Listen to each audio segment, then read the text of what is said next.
Everything stated on WTF Nation Radio is to be considered the opinion of the person that stated it, and not an official representation of WTF Nation Radio or U.S. Army WTF Moments. Price does not include tax, title, or license. Some assembly required. Each item sold separately. Batteries not included. Objects in mirror are closer than they appear. If conditions persist, contact a physician. Individual results may vary. Keep out of the reach of children. Avoid prolonged exposure to direct sunlight. Keep in a cool, dark place. And please enjoy the show. Shots.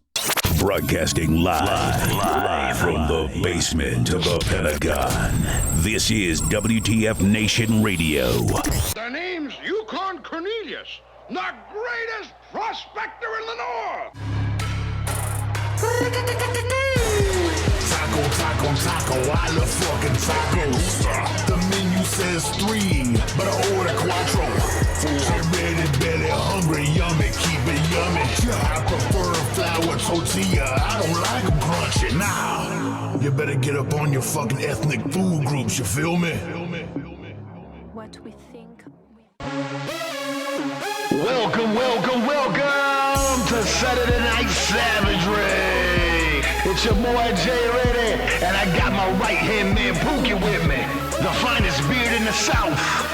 Hey, we want you to sit back, relax, take off your shoes, find something to smoke, find something to drink, find something to fuck. We don't care as long as you're here and not there. Saturday night, raise your hands with me and say, what the fuck Nation Radio, whoa! Hey, everybody. What the fuck is up? What are y'all doing tonight, man? We are doing so delicious tonight. We got Greg Stevens, man, with R.I.P. Ghost Hunters. I'm so excited, man. We got Pookie in the house. We got Mom in the house. We got Kaz Jr. in the house. What up? Oh, man. What is up, everybody? Dude, tonight's going to be a spooky. So spooky. Spooky like Pookie. What's up, dude? Not much, man. How you been? Hey, man, it's been a fucking day. I'll tell you that much. I'll tell you that much, man. I knew what's going on. Boy, howdy. You know what? I got off at 12 today, and I took a fucking nap. So I'm pretty happy about that. Oh, that's awesome. Dude, I'm delicious. Fucking Kaz Jr. was helping me out tonight because of reasons, and the delicious mom. I don't know what she's doing, but like telling my kids to fuck off. Now fuck off, guys. Fuck off, Minnie. Behave your mother. Oh, it's not the Minnie, it's the boy. Fuck off, boy. Behave your mother, else I'll come over there. I'll PT you till I sweat. Did you just tell me the goddamn mouth? Who? Me? Did he just tell me to shut my goddamn mouth? Yeah, he said nah, fam. Nah. Did you just call me fam? Yeah, he just called you fam. I am your uncle. Fam. I mean, next time I roll through KC, we could possibly, have you whoop his ass. Oh, I will fuck him up. I will Batista bomb the shit out of that little boy. All right, good. There's a bridge. There's a bridge, the Missouri River. I can take him to the top of the trestle and just fucking stone cold stun him off of it. Well, I mean, I'll have plenty of popcorn. Well, your son's gonna die. I'm just saying. He's got insurance. It's okay. Word. You know what? He'll turn into a ghost, and then we'll just get Greg Stevens to talk to him. Right? We'll be. You'll never miss your son. He'll be a ghost. He'll be good to go. I mean, Greg is kind of like an uncle to Nathan too. So what the hell? Then we can get Greg to go whoop his ass. There we go. Scared straight, ghost on the style. bright side, you cut down costs on food. You cut down costs on water. You don't have to buy expensive football cleats anymore. Right. I don't have to pay for expensive trips. I mean, this is, the positives are really outweighing the negatives on. Exactly. Like and you can still talk to him whenever. There's no such thing as a smart ass ghost. Well, I don't know that for sure. We'll find out from Greg Stevens. Yeah. Oh my God. Are we talking about murdering your son right now? I think so. Like, We just totally planned out a murder. Oh god. Fuck. Fuck me. I'm just gonna say, Jay Reddy, man, dude. Last I was on your show, we're talking about my future ex-wife. Now we're talking about killing fucking mom's kids. Hey, dude. I know you said you haven't listened to the show in a long time. Get ready, buddy. This is happening. Look, me and Pookie have run the gamut on subjects, and we take one little thing. It doesn't matter how minute the subject is, and we will run and twist and just completely blow it out of proportion. And you know, people like that. Welcome to Costco. I love you. People are like, get your shit and get out. Get the fuck. Look, tell that little turd muncher, oh, just go whoop him for me. Just go throw things at. Have you ever whooped him with an extension cord? No. Come on, step up your fucking old school game. I've whipped him with a switch off a tree before. That's pretty old school. Yeah. What kind of tree? Chocolate. Oh, it was chocolate. Actually, I've done that too. Like in the middle of Walmart, and he's like not behaving and finger fucking everything down the aisle. I mean, I've taken my sandals off and I just whooped his ass right in the middle of the aisle. I think we just described 2 felonies live on the show, so can we go 3 for 3? Pookie, you're up. He's finger fucking shit down the aisle. What the Yeah, fuck? touching everything. I mean, that's. Oh, I never heard it put like that. See that? I mean, that's how I've. Oh, I mean, you know, my husband and I have always put them. You know, when they're touching everything, trying to look at everything in the store, and they're just touching it. We're just like, quit finger fucking shit. Just get off of it. Look, when you say finger fucking, I know think you where mean you're going with pedestrian. Like, come here, pedestrian. Let me get your finger in you. Ring finger Let me today. finger fuck you. Oh my God, finger blasting the Lord. Look, oh, okay. So I'm dying here, man. You are my friends. There's no getting around it. You're my friends. This is why we get along so well, is because y'all say crazy shit like that. Nobody in the history of Walmart has got finger blasted by a 13-year-old. Is he 13 now? Not yet. In a few months. He's getting. I'm about to research this real quick. Oh, poor Pookie's phone is going to completely die because it'll get AIDS because he's looking up finger fucking. Fucking FBI's going to knock on. Has anyone ever got finger blasted at Walmart? I know a girl that got finger blasted on air. Listen, so he's about to turn 13. He's getting that age where he's getting that age. Oh, I know. I've already caught him with a Playboy, and I was just. Oh my God, Classic that's Playboy so is primal. I know, and I guess he was expecting me to just go off on him, but I just shut the door and I just laughed. I was like, who jerks up to magazines anymore? Hey, whoa. I still go to the classics every now and then, Jay. Ready? Wait, you jerk it to fucking paperbacks? Bro, fucking Marilyn Monroe. I still, my dad, his dad passed him down to my dad passed it down to me. Every now and then, you gotta go classy. You gotta go classic, bro. Do the pages stick together? No. We're gentlemen, of course.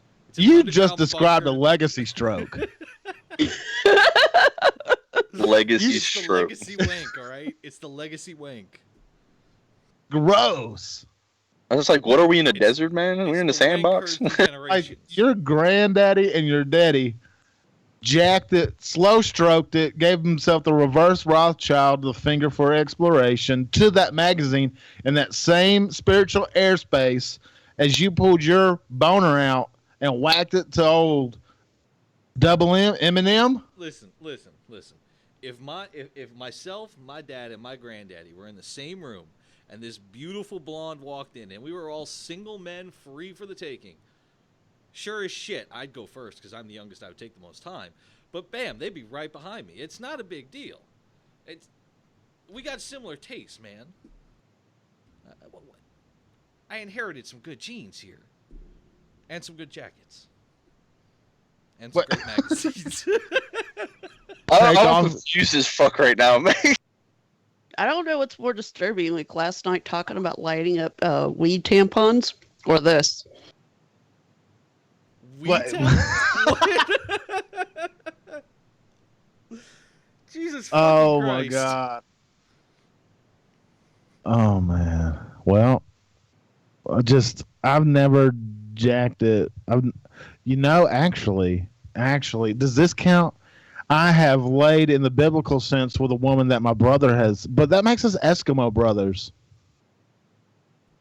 Eskimo brothers. Eskimo brothers is like, you and your friends sleep with the same chick, and y'all all have that in common.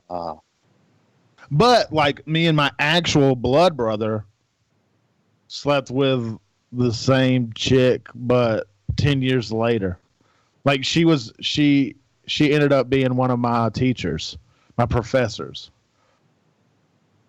And she's like, "Oh, you're his brother? Let's try this out." I was better. I was fucking better. I got an A. I hear the train horn, man. Who's tooting? I'm on mute. Jesus. What would Jesus do? Well, he's definitely not Your behind mom? the couch, but you know. I've been saying that like, I've been going on like talking to fucking folks and they've just been saying random stuff and I'm just like, what would Jesus do? And they never say anything back. I don't know if they know I'm fucking with them or not. My thing has always been like, I mean, I'll say I'm a Christian. Like some people are like, well, I found God, I found Jesus. I'm like, where the fuck did you find him? He was in Arizona. Behind a couch? I mean, under your bed? Like It was over by the Home Depot, hanging out. Oh, Jesus. Nice. Oh, oh my God, Pookie. Jesus Lord. Oh my God. Everybody. I see everybody's faces. Okay. With the whole, I don't give a fuck what religion you are, man. I don't. Just don't be a dick about it. That's it. I agree. Like, don't be a cunt. Yeah, that's one of my favorite words. And Oh, yeah. WWJD mine does is not too. have to be Jesus, does it? What would Jose do? I'll go with Jose would that. go to What did 3CR. Judas do? And if you say, what would Judas do? That would start a conversation. I mean, He lived longer than all of them. what would TFS do? Who TFSF. the f- What would the Flying Spaghetti Monster do? What I always would- called him Sky Daddy. What would Piss Yahweh people do? off. I mean, we know what Allah would do. Allah would just go, Allah, boom.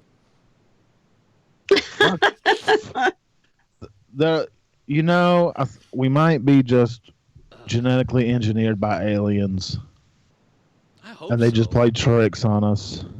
That would definitely explain 3 generations of the same magazine. Yeah. Oh, shit. How does it smell? I bet it's horrible. Oh God. Like old book musty book smell and sweat. Musty Cum. jizz book. Ugh. Yo, musty jism. Listen, you Musty gotta jizz. look. You're gonna have to upgrade your porn. Bro, I'm modern. I got Tumblr. I got all that jazz. I got Tumblr. Tumblr. Did you just say Tumblr? Yeah, bro. Tumblr's Tumblr's classy the porn, best. bro. Yeah. No, I've never been on there.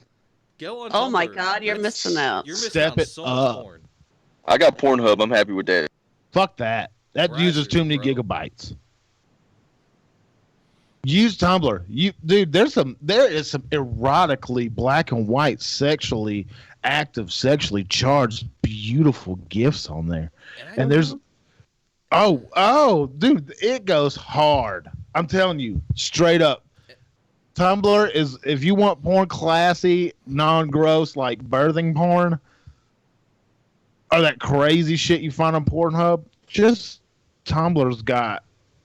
That's where you need it. It's classy. Okay. Classy. So we have classy porn on Tumblr. Now, the harsh reality is on Tumblr. If you want to find the degenerate porn, go right ahead. Just type it in the search bar. Just turn off the safe search. You'll be fine. Don't stress it. I don't hate on people that like poo-poo stuff, but I just can't do it, bro. It's not my thing. And people just Gross. I dare you to type in No.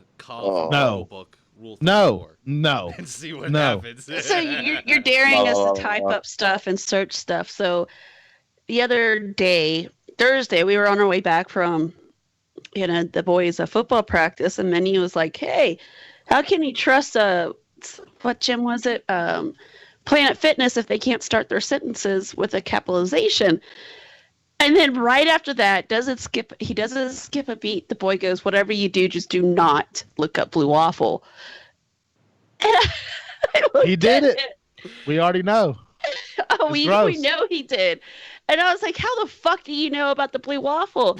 And he goes, "Well, my friends told me about the Blue Waffle and not to look it up, so I had to look it up." And I was like, "Well, if your friends tell you to jump off a damn bridge, would you do it?" Probably. Yeah. Yes, I did. It's called Union Bridge. I jumped off of it. I would jump off a bridge with you, Jay Reddy. I'm too fat now. I can't. I mean, I can still swim, but if I hit the water with my, I can't. Let me look at my belly. It might cause some resistance. Well, what happened when I did it the last time, and I swore I'd never do it again. Remember those Umbro shorts, like soccer Umbro? Oh, God. Yeah. I gotta Google it. I know what you're talking about. I just don't remember what they look like. They were soccer shorts. Oh, God. Anyway, I was using them as swim shorts, and they're like a delicate silk. And like, I looked good. Fuck off. So I jumped off this bridge, and when I flew, I was in the air, I was toothpicking. Well, my shorts caught the wind and kind of parachuted. Well, my satchel did too. And right when I hit the water, my satchel hit the fucking water with at 7.62 meters per square inch or second, whatever the fucking terminal velocity is. And I almost died. That was painful. Yeah. Almost lost my boys. Part of me wants to laugh felt like at your it. pain, but the other part of me is cringing. Everybody's laughing at me. Okay. I survived. I'm here. I mean, it's okay. I cut off my big toe too. I mean, hey, we would laugh at you too. How did you cut off your big toe? I have never heard this story. How did you cut off your big toe? I was in school, last day of 4th grade, and I don't know what the fuck. In Mississippi now, there's a law, and it's because of me. When I was a 4th grader, the last day of fucking school, you have to wear shoes at school. You have to wear closed toes at school. No, closed toe shoes. And the last day, they're like, everybody passed. The summer's getting ready. Everybody bring your sleeping bags and books, like magazines or books, or we're having a read-in at school. So they're like, take the desk outside into the hall. So in Miss Sessions' class, what a bitch, by the way. Fuck you, Miss Sessions. She's probably dead, but I just remember she was a real bitch. So there are these desks. They had 4 legs, and it was like the cubby, and it had the hard top. Let me try. And it comes to a bevel at the end, and you have to slide a separate chair up to it. Yeah. Those old school cubby desk, and they're super fucking heavy. So me and my buddy Zach Berry, I'm still friends with that fucker till this day. We were picking one up, and this girl named Stephanie Bauer, she's like, "Hey, Jay Reddy." And I turned around because I liked her, because she was super fucking hot. And all through school, she was super hot. Even to this day. Hey, Stephanie, you're a whore, but you're still hot. Anyway, her daddy was the fucking head coach of Southern Miss. She was she was famous. Anyway, hey, Jay Reddy. Boop. I dropped this fucker on my toe. You know when you drop something on your toe, it hurts, but kind of not? Like you can take it? Yeah. It's not like stubbing your toe where you want to die. It's like you drop something on it, and it's tolerable. Well, I picked it up, and it cut halfway through it. I'm like, uh-oh, and I fucking freaked out, and I dropped it back on it. And it cut it all the way off. So I'm standing there. Blood is just pooling around my foot, squirting blood because I hit a fucking vein or something. And my teacher's losing her fucking mind. They call the principal. And this, in hindsight, this is pretty goddamn funny. He goes to the bathroom and he gets those brown towels and he fucking picks up my toe in his towel, wraps it up, and he says, I think this belongs to you. Jesus Christ. Like, yeah, thanks. And weirdly, the night before I was skateboarding with no shoes on like a dummy, and I cut my toe, and my mom, they're like, Miss J. Reddy, we need you to come up to the school. Your son has had an accident. And she comes up there with Band-Aids and Neosporin because she remembers the night before I cut my toe skateboarding. And they wheel my ass up to the front of the school in the lobby in front of everybody. And I have my left foot on my right knee. And I have this fucking big stack of towels and there's just blood and I'm just a trail of blood behind me. I'm losing a pretty good amount. Then I'm just sitting there waiting on my mom.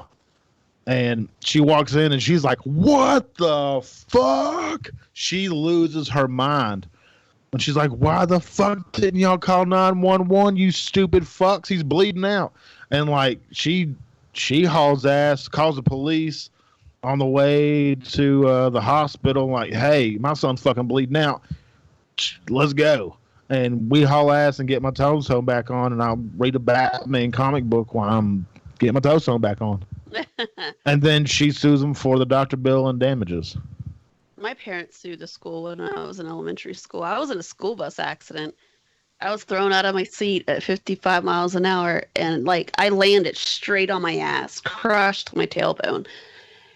Went to school all day with, my ass hurt. I remember it hurting so much. I could barely walk. I get home and, I'm just crying to my mom. And my mom was like, what the hell happened? And I told her, you know what? At that moment, I realized, I figured out to never royally piss my mom off because she just lost her shit. But she ended up suing the school and for my medical bills and stuff. But and then, 20 years later, come to find out, well, longer than that, because of that accident, there was parts of my spine that were fractured and the local hospital didn't even treat that like they were supposed to, and it healed funky, so it's not pinching nerves in my back. It's all fucked up. But anyways, so yeah, I there's reasons, policies now. Yeah, you can't be riding in the back of pickup trucks down in Mississippi. There's a law called Jacob's Law. You can't be riding in the back of trucks, hauling ass down the fucking highway or whatever. Little back roads maybe, but going down the fucking highway, you can't ride in the back of trucks. I mean, there's a lot of little things people get fucked up for and they make laws over. In schools, hey, you cut my kid's toe off at school. If you tell my kid to take his shoes off, you're an asshole. Toes are involved. Toes lives matter. Especially the big toe. MLS. And I became a pretty good skateboarder after that. Like that whole summer, it was the last day of school, and that whole summer I was fucking laid up. Laid man. up. It was bad, man. And skateboarding was my life, and it fucking ruined it. But I got good after that. I could still fucking 360 flip my big ass. Oh, you need to do that live. No, I'll die. I can still do it, but I'll probably die. Okay, I don't want to die. I got a skateboarding story for you, Jay. Ready? Okay. So, I was a teeny bopper. When I was a teeny bopper, I was a teeny bopper down Clearwater, Tampa Bay area, and I used to go to the fucking beach every fucking Friday night. Bring my fucking skateboard. I was a horrible skater. I longboarded more than I skated, and lo and behold, one fucking day, I'm down there. I'm not paying attention. There's this world famous Clearwater Beach roundabout. I have to cross the roundabout, and like an idiot, instead of just going around it, I decide to try to cross traffic on my board.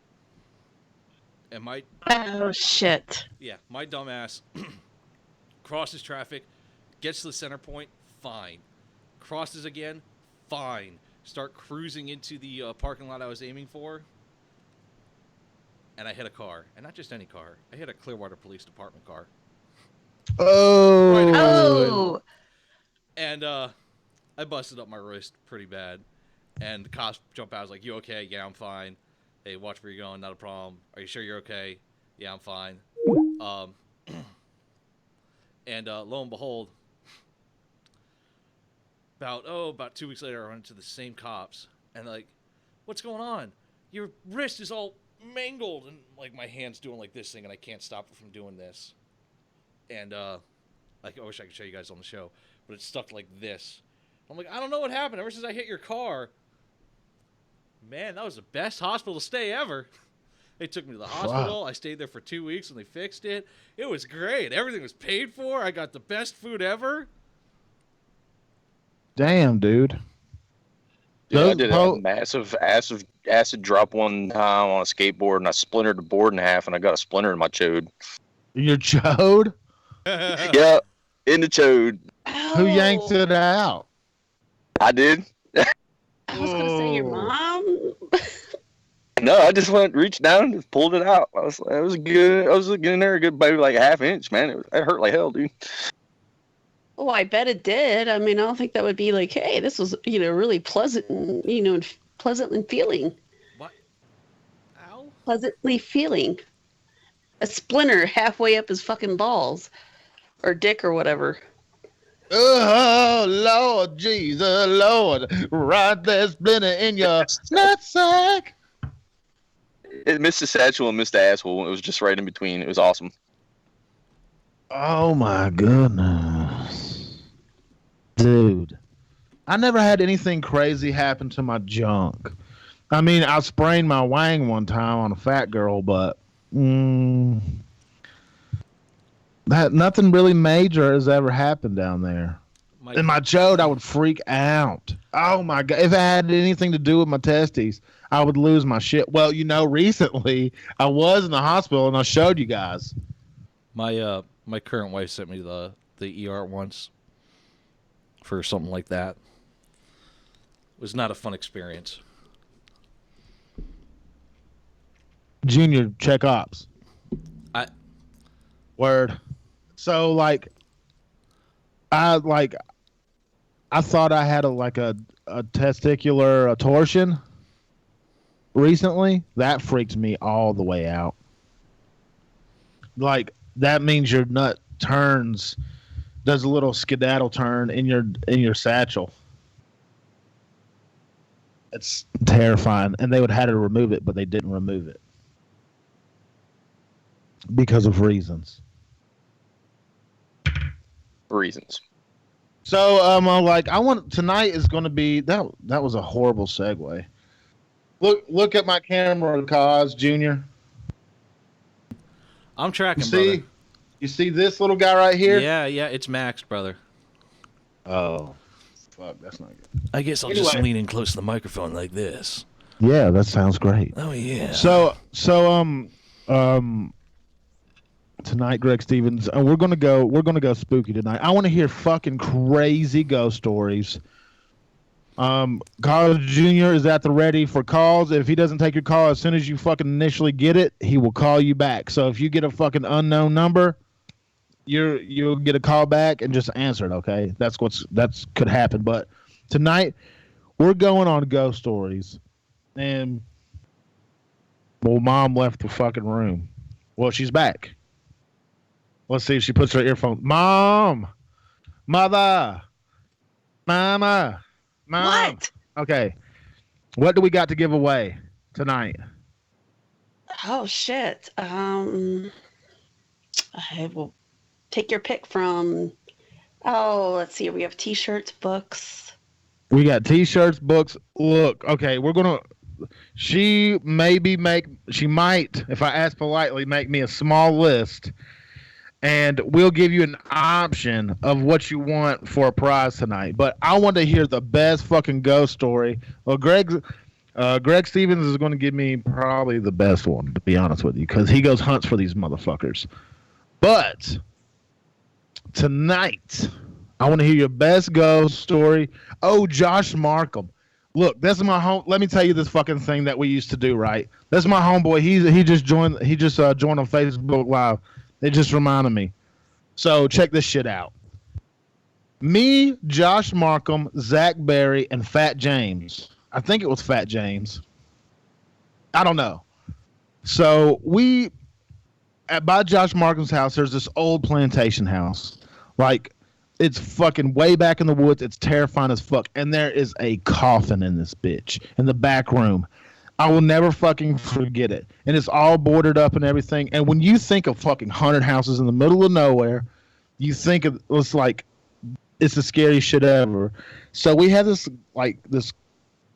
club or this group. I forget what the fuck we call it. He might remember it. And like, we're like, okay, if you want to be part of our fucking group, you have to lay in this coffin for X amount of time by yourself, and we're going to go outside and wait on you. It looked like people kind of still lived in this house in a way, but it was all boarded up. There was shit in the kitchen. Like, you saw where fucking kids were in there, like, squirting mustard, and it's been there for forever. It was all gross. But this coffin, dude, was the scariest goddamn thing. And you had to lay in it, and it smelled like cedar. Like that. And it stayed in your clothes. And ew. One day we did it, and Zach Berry was in that bitch. He was laying in there, and we're just standing. We're like in the kitchen somewhere, and we're trying to be quiet because basically you have to meditate and not freak the fuck out while you're in this coffin. We close it on you and everything. And we're just laying there. And then I seen something like go across the fucking doorway. And my body reaction, everything into me was like, flee, go. So I do, and everybody followed suit. Well, Zach Berry's still in that goddamn coffin, and we're screaming. He hears us. Next thing you fucking know, so this door is boarded up, and 3/4 of it from the top are still boarded, but we kicked out the bottom quarter of this fucking door. We run outside and we're like, Zach. Next thing you see, this fucker is running, and he dives through this fucking hole and like combat rolls to the fucking safety, and we just take off and never go back. It was one of the scariest moments of my life. And oh, dude, it was. Josh, thank you for logging on and reminding me of that. That was fucking glorious times. But I've never seen a for real ghost. At least I don't think so. I have. I don't know if have y'all ever like felt presence? Yeah. There was I had we did a field exercise, or it was a training exercise. I think it was in Indiana. There was an old sanitarium, and we got up in that bitch, and it was weird. There was weird shit happening. I don't know what was going on, but we stayed there for like a week, and it freaked me the hell out, dude. You stayed in the sanitarium for a week? Yeah, we were doing some sort of, it was like a mock NBC training kind of exercise. It was a joint exercise with the Air Force, the Marines, the Navy, the whole kit and caboodle. But the Army was staying inside the old sanitarium. Fuck that. So fuck that. I got two for you, Jay. Ready? I got one for when I was in, and one for when I was before I went in.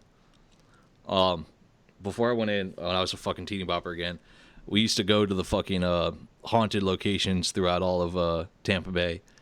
And there was one place where the old KKK chapter used to do all their lynching. They used to do all their hangings and shit like that.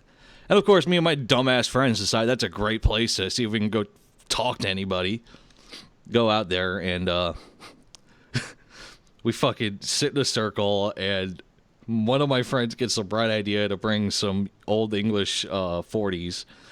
And you doing it up, pouring it out for the homies. I mean, it was bad, and we're fucking sitting there, and we're calling in like, hey, if there's anyone here, tell us what happened, show us what happened.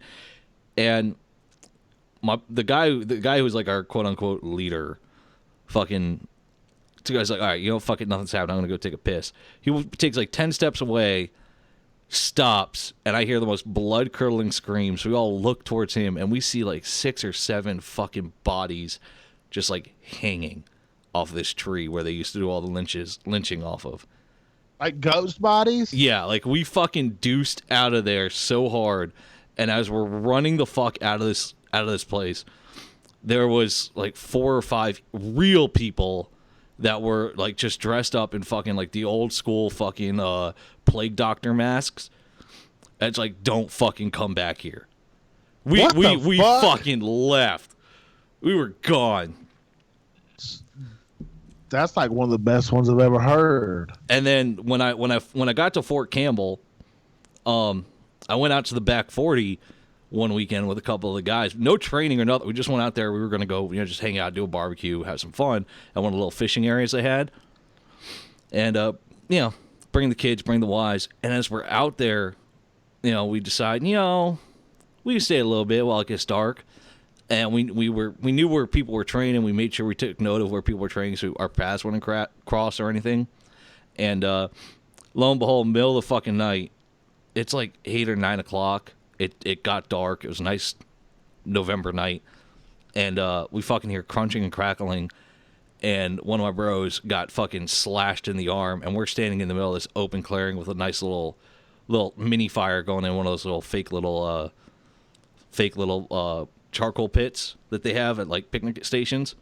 He got a big old 3-inch to 4-inch long gash in his arm out of fucking nowhere through his t-shirt. We heard growling and we fucking deuced. I never kids, ever wives, get in the come across fucking some cars. shit. We all fucking okay. We don't even give a shit. Go. That sounds demonic. There's one thing that freaks me out. Or a bobcat, yeah. It wasn't a bobcat because we had fucking light torches up. We were fucking searching. There was no sign of wildlife. It was dead silent. And the growling wasn't an animal. It was a guttural human growl. And the way that my buddy got hit, it hit him. He fell, and there was nothing in torches. We had 360 security. Like, once we started hearing the beginning of the growls, we fucking, what is that? Thinking it was a bobcat or a fucking wolf or a bear or whatever the fuck we might have here in Kentucky, Tennessee. And he just went fucking down. And the minute he went down, he got up. And we saw blood. Get to the fucking vehicles. Ugh. I will never go on the back 40 of Campbell without trained people there with me again. I had problems with going to the fucking back 40 immediately after that for a training exercise. It was new. And it was weird as fuck to explain to our platoon sergeant that night. Like, why the fuck we're all running back and fucking he's going to the fucking hospital and shit. Hey, KJ, I'm going to send you a link. I want you to play this at 129. Was it this sound? Oh, God. Oh, fuck you. Okay, send me the fucking link and I'll turn my fucking shit on so that we can fucking hear it. Hold on. God. At 129, play that. And this is what I think a demon sounds like. It was not a fucking... Oh, fuck you. It was Tell not me, that. anybody, can you tell me what this animal is? Oh, man. I got to make sure fucking the shows are muted so you don't fucking hear that. So we don't get I can hear... All right, here we go. 129. 129. 129. All right. If you can name what movie it's used in, too, that's fucking impressive as well.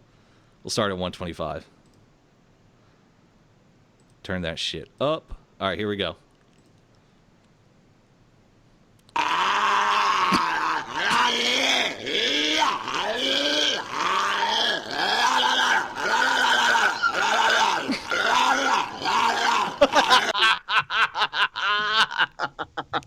That's what I think. Giving head. Okay, if you could, all right, I will tell you for a fact. If you know what game that sound is in, I'll give you fucking props. You get props from me, because that's gonna be a hard to place. Play it again. Oh, I'll play it again. You don't have to tell me twice. That sound is used everywhere. I'm starting at 125. There's a couple seconds of silence, and then the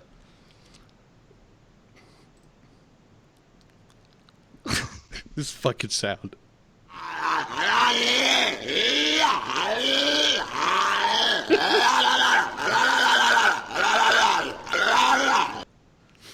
That is a goddamn demon. Sounds like Left 4 Dead. Fucking Pookie, goddamn spot on. That's the smoker. Oh, is it? That is the sound they use for the smokers There's in a Left 4 smoker. Dead. That's a walrus. Yeah.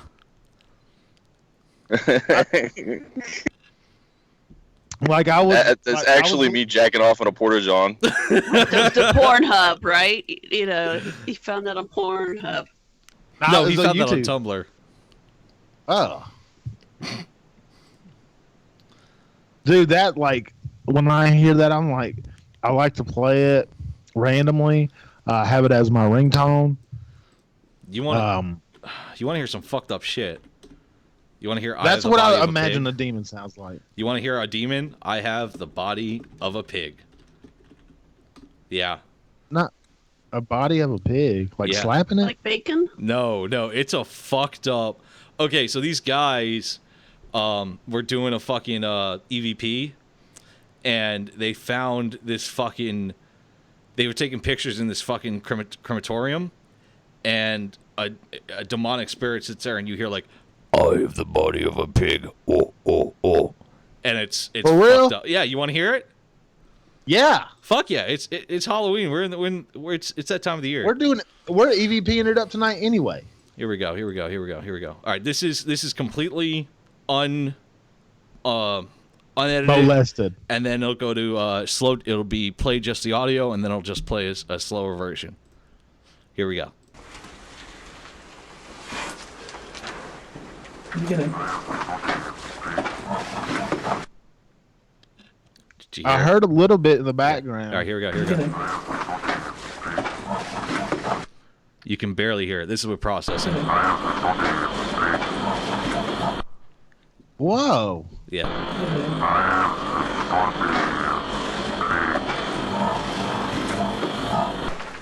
Why would he choose that body? That's my questions. I'm gonna see if I can get the picture that pops up and I can show it to you. It's fucking nuts, dude. I am the body of a pig. Ha ha ha. It's a reference to Legion, the demon that Jesus expelled. Oh yeah. Yeah. And it freaked me out because the minute I heard this first video and then I started looking for more body of a pig videos, seeing like if anyone else experienced this. Holy fucking shit. There's like same time every year, hundreds of thousands of body of a pig audios are heard throughout the country world. You hear I have the body of a pig. Oh, and it's always in the native language. It translates. You know, I'm just like, the ghosts need to update their fucking scare tactics. That's a fucking demon, bro. Yeah, they just need to update it. Like, I mean, it's kind of cheesy. You know, it's like It's 2017. Come on. yeah, I've seen I've seen some scary shit, but I ain't seen a motherfucker in the body of a pig. I mean, besides like, are they furries? Considered furries? Oh my fucking god. They dress up as pigs and fuck each other? I am the walrus. Oh my god. Fucking weird. Fucking shit, bro. There's another guy. I am Legion. No, what? Yeah, I mean, fuck them. You ever notice Go that for fucking demons and ghosts and all that shit? They always come out in like the worst times too. Like, and not the worst times in like it's the worst time for you, but it's just like, you know what? I'm thinking. You know what? Like yesterday I came out at 1:35 a.m. I think today I'm gonna come out at 2:04 a.m. Yeah, that sounds good. What? They'll see what I'm doing at 2:04 a.m. They'll see it. Okay, ghost. I don't buy it, man. I really don't. Like,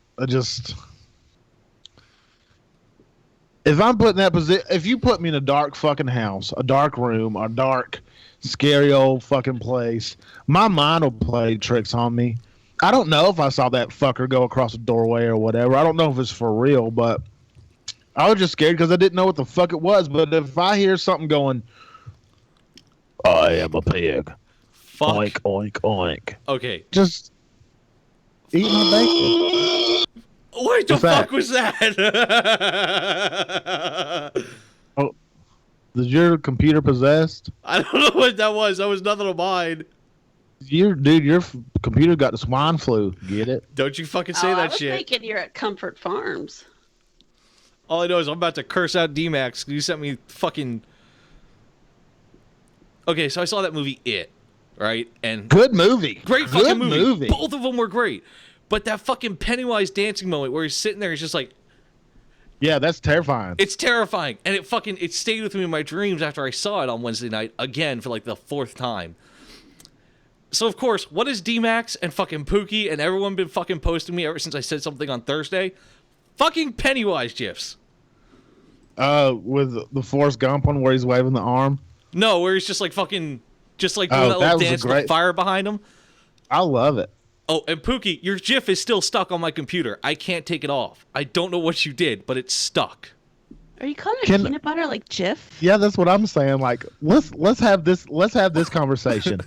Is it GIF or GIF? I'm thinking GIF. I'm looking it up right now. How to pronounce GIF? No, there's no J. I mean, I didn't get a container of Jif peanut butter for you. Yeah. You can Jif it right down your gullet. The debate of how to pronounce GIF, which stands for Graphics Interchange Format, when Steve Willett, the inventor of the widely used web illustration, declared it should be pronounced GIF, J-I-F, like the brand of peanut butter, rather than with a hard G sound. Fuck you. What's his name? Steve Wilhite. Fuck you, Steve Wilhite. Fuck that last name, too. Listen. It's GIF. If it's graphic, starts with a graph. So, GIF.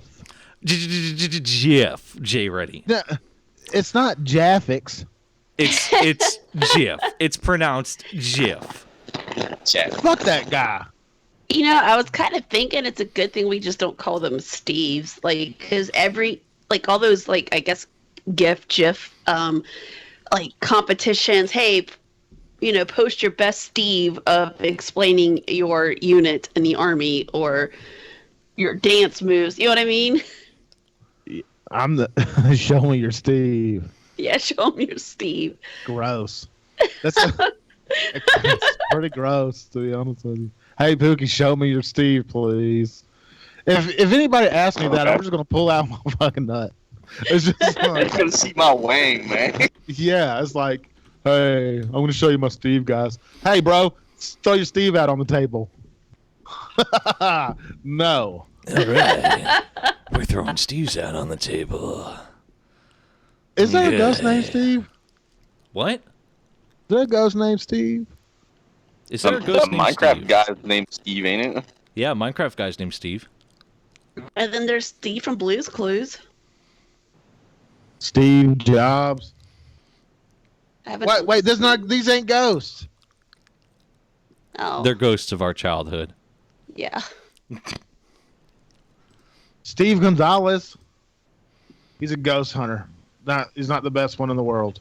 He's not. Greg is. We'll see. No, not Hunter. Steve the Ghost. Steve the Ghost sounds kind of pussy, you know? Like, yeah, I know it does. Even more than Casper the Friendly Ghost. It sounds like a ghost that's sitting there like, "Hey y'all, I'm just coming to haunt you. Just gonna make sure your coffee pot is filled because you forgot to fill it tonight. And then when you wake up in the morning, you're gonna have fresh coffee, and you're gonna be like, well, I wonder who did that. You'll be like, oh no, it was Steve. Yeah. Steve filled my cup up with Folgers. Or he got real good and got some Black Rifle coffees. This is Maxwell House. This isn't Folgers. Oh, fucking Steve. He put some AK-47s in my cup, and now I'm lit up like a smoked mess. God, I've yet to try Black Rifle coffee now that we're talking about it. It'll fucking light you up, bro. It's some good stuff. Listen, it's some of the best coffee I've ever had. Like, I never would even think to put, like, cream and sugar in it. Because it's Mr. Rogers is dead? That's blasphemy. What? Mr. Rogers has been dead for a while, ain't he? Yeah. That motherfucker was a sniper. Really? And did you know Bob Ross was... Oh, yeah. Bob Ross was in... He was a drill instructor. I don't think Mr. Rogers served in the military like that. Bullshit. He was in... I heard he killed a dude with an E-tool, man. Yeah. He was in Nam. He was tatted up. Why do you think he wore those goddamn sweaters all the time? And he was the real, howdy, Mr. Neighbor. Why don't you come down here and play with my little sock pup? Fred Rogers, a.k.a. Mr. Rogers of Mr. Rogers' Neighborhood, never served in any armed forces of the United States or any country. I don't believe it. I got his DD-214 right here. Bullshit, you got his DD-214 right here? Blanket? Yeah. Fucking Mr. Rogers was a sniper. He was a killer. He was a beast motherfucker. I mean, Gene Hackman was a Marine. Gene Hackman. Willy Wonka, dude. No, that's Gene Wilder. Young Frank? No, that's Gene Wilder. That's Gene Wilder. Gene Hackman, Behind Enemy Lines, Crimson Tide. Don't you ever talk about Alabama on this show ever again. I'm not talking about Alabama. I'm talking about the movie. Fuck Alabama. Thank you. Talking about that Tom. Oh, yeah, I know Gene Hackman. Yeah. I mean, Drew Carey was a Marine. Drew Carey? Oh, well. Plinko, whatever. I know there's a lot of fucking famous. Captain did you Kangaroo know was a Marine. Who's the coolest fucking John Cena? Was John Cena a Marine for real? No, I don't believe so. I don't think he was in the military. I thought he did like basic or did a couple years. I'm checking it now. No, he was not. He was a bodybuilder and then appeared in advertisements for Gold's Gym. And he started wearing more military attire after the movie The Marine. John Cena nearly joined the military before ever going into the professional wrestling. Cena told the Virginia pilot, I was literally about to join the Marine Corps officer candidate school when a buddy asked me if I wanted to be a wrestler. I was about to join, but then I decided took the dick. Have muscles. Well, God damn it, John Cena. Quit saluting everybody. Hey, he's... Man, all right, I'll give it to John Cena. He does shit for us. And he does a lot. Okay, I'm fucking being a dick right now. Sorry, and Triple H is cool, and The Rock. And when they came over there and did a show in fucking Iraq, it was pretty fucking dope. I won't lie. I love wrestling. I love it. So, whatever. I can't hate on John Cena too much. Rob Riggle. He's fucking hilarious. You know who reminds me of Rob Riggle, or like the newer version? Who? The guy from Ranger Up. Goddamn, I'll follow him. Why do I lose fucking names as soon as I think of them? Jack Mandeville. Jack Mandeville is the new Rob Riggle to me. Fucking hilarious. Who the fuck? Jack Mandeville. Jack Mandeville. I know that name. Yeah, on Range 15, he had the fucking blow-up doll stuck to his dick the whole time. I didn't get to watch Range 15, bruh. You were fired. What? No, I have not yet gotten to watch Range 15, all right? Well, you haven't gotten a chance to watch it? No, I have not gotten the chance to watch it. You need to watch it. In 12 years, you haven't got a chance to watch it? 12 years? It's been out for maybe a year. Still, that's a sufficient enough time. 2 years. Okay, 2 years. All right, cut me some slack, guys, all right? I'm a little behind on my cinematography mandatory watch list, okay? It's your mandatory veteran watch list. This is your reading list. Okay. You got to be a part of WTF Nation Radio. You have to watch a few things: porn and Range 15. All right, give me a list of what porn I have to watch before Veterans Day. I will just knock it all out on Veterans Day. All right, I'll knock it all out. Transvestite Easter 2. Okay, I will sit through all of Transvestite Easter 2, write a 3-page essay on it, and then I'll watch Range 15 on Veterans Day. How does that sound? Then you get your gold coin, and then you have to be flown out to be an official part of WTF Nation Radio. You have to get flown out to fucking Stillwell, Kansas, to War Horses for Veterans, and you got to get lassoed to your fucking death. All right, you know, fine, fuck it. All right, you know what? I'm out of here. I'm going to watch Range 15. I'll be back. All right, I'll be back. Don't jack off to it. I think he's going to go poop. His whole asshole was hanging out when he got up. I saw it. Oh, Lord. We saw your asshole. Did you like it?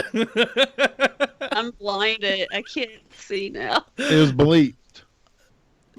Well, yeah, it makes it tastier for when, you know, I need to give someone wants a promotion. I tell them to give me a rim job. Boom. Good Lord.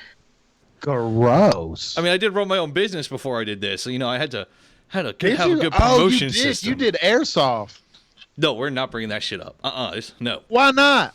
Because I don't want to talk about shooting 12-year-olds in the face. What is there to life if you can't shoot a 12-year-old in the face? You can shoot mine. Yeah, she bored an asshole, and you can fucking fully automatic to the fucking nose piece. Okay. Mom, serious question for you. Yes. If I were to come. Well, wait. dot.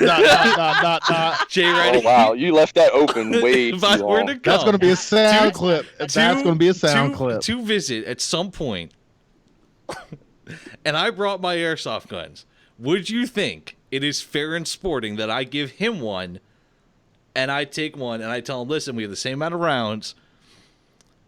First one to get hit gets a mag dump. So if I shoot you first, you have to take a mag dump. You shoot me, I have to take a mag dump. Do you think that's fair as a teaching tool? Okay. I'll make sure I take the battery out of his so he never shoots me. And then boom, just let me know. It's a couple-hour drive for me. I'll be down in no time. My neighbors are cool with it. I do it with my neighbors' kids all the time. They're great. They never misbehave now. Took them 2 weeks. That, Mom, if I come. That sentence. Hey, Mom, if I come. That's gonna live in it should be infamy. a rubber, right? You know I have a famous clip that everybody fucking plays all the time, and I'll never live that down. And now you have yours. I love looking ass. Yeah, except did you manage to record that? No? Oh yeah, it gets played all the time. No, but did you manage to record the my statement? Oh, yeah, he got it. Boogie's on that shit. Motherfucker. Dude, Boogie don't fuck around. Like he'll zap audio real quick. Lord. That's my right hand man, dude. Pookie is my right hand fucking man.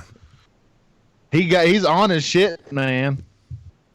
When it comes to you saying some fucked up shit, he gone. Why can't we use a soundbite of just like, I love to shoot 12-year-olds in the face? That's because it doesn't have that ring because it's. I'll blast him in the face. Yeah. I'll blast that 12-year-old in the face. There. I mean, it's shock value enough. I mean, y'all know what I'm talking about. Again?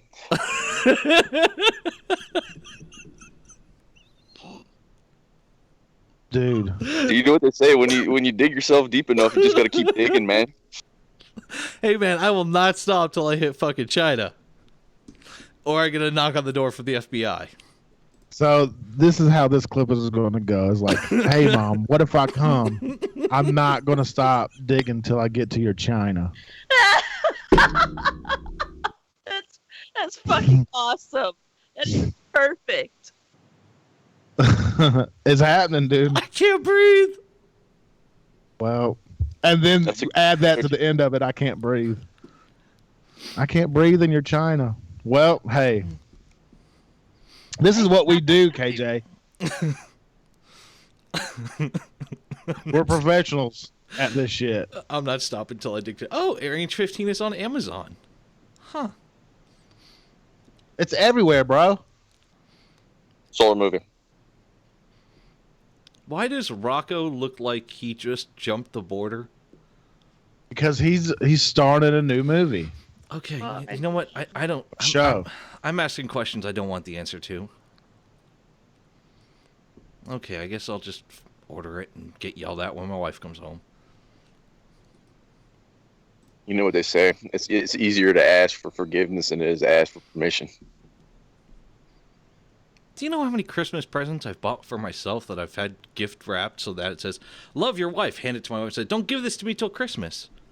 Flashlight don't count. Nah. Oh. I always pictured him more of an anal bead kind of guy. Whoa! Listen, man, you just gotta rip them out like you're yanking on a lawnmower. All right. Oh, Bobby. Oh, Lord. We're gonna go to break. I think we are. I think we need to fucking hit the music. Add some of your music to it. I don't give a fuck. You want me to add some of my music to it? What do you want? I don't give a shit. Anything that's not copyrighted. How about some Isosign? I got some approval for Isosign. How about some, Mom, I know you like Lil Dicky. I got some Lil Dicky and Macklemore. That's copyrighted. I got permission, bro. From Lil Dicky himself? From the artist who made the mix. Oh, touche. Yeah. I got you covered, bro. I'm on top of things. I'll Oh my god. Yeah, we'll throw it up with some of your songs and end it with some Lil Dicky and some Macklemore, some Isosign mix-ups, and save that money. Word. Shots? Shots. Hey, yo. Hey, wait a second. Hey, we're coming back. We're going to get Greg Stevens on the line from RIP, Ghost Hunting, Paranormal, and it's going down ghost style. Is that a thing? Anyway, so, hey, don't leave the show. We'll be right fucking back. Just jam these tunes real quick and shots. Shots.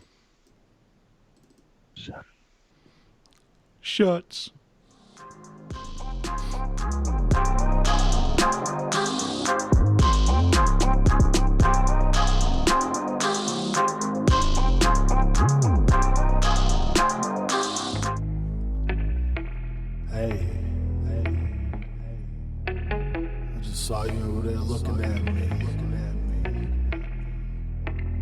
I like what I see too.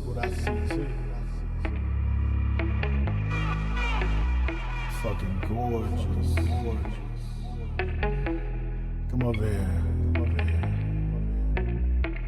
Let me make one thing clear. I want your pussy dripping down my beard. I want your pussy dripping down my beard. I want your pussy dripping down my beard. I want your pussy dripping down my beard. I want your pussy dripping down my beard. Let me make it clear, come over here. I want your pussy dripping down my beard. Let me make it clear, come over here. I want your pussy dripping down my beard. I'm prime. I smell your pheromone. Mind fuck your amygdala. Activate your pleasure zone. Lust. Breathing in your chemicals. This shit subliminal. Tongue fucking your Rosetta Stone. Breathe. You're wet for me. Let my fingers find the G. Look me in my eyes while I touch it. I feel your legs shaking. Release while I'm making my puppet.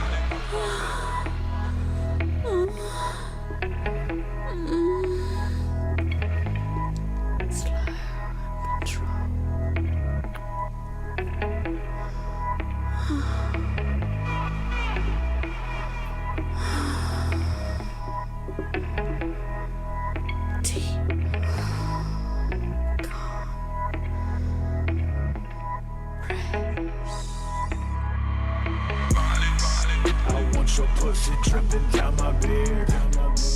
I want your pussy dripping down my beard. I want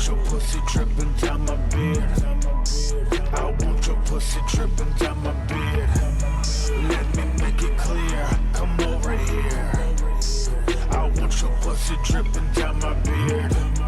Let me make it clear. Come over here. I want your pussy dripping down my beard. What?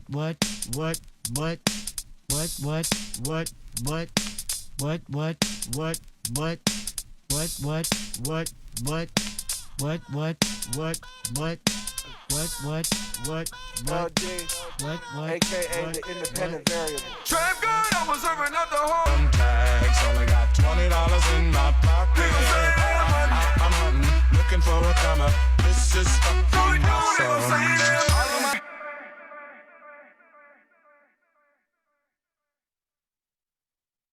WTF Nation Radio. WTF Nation Radio.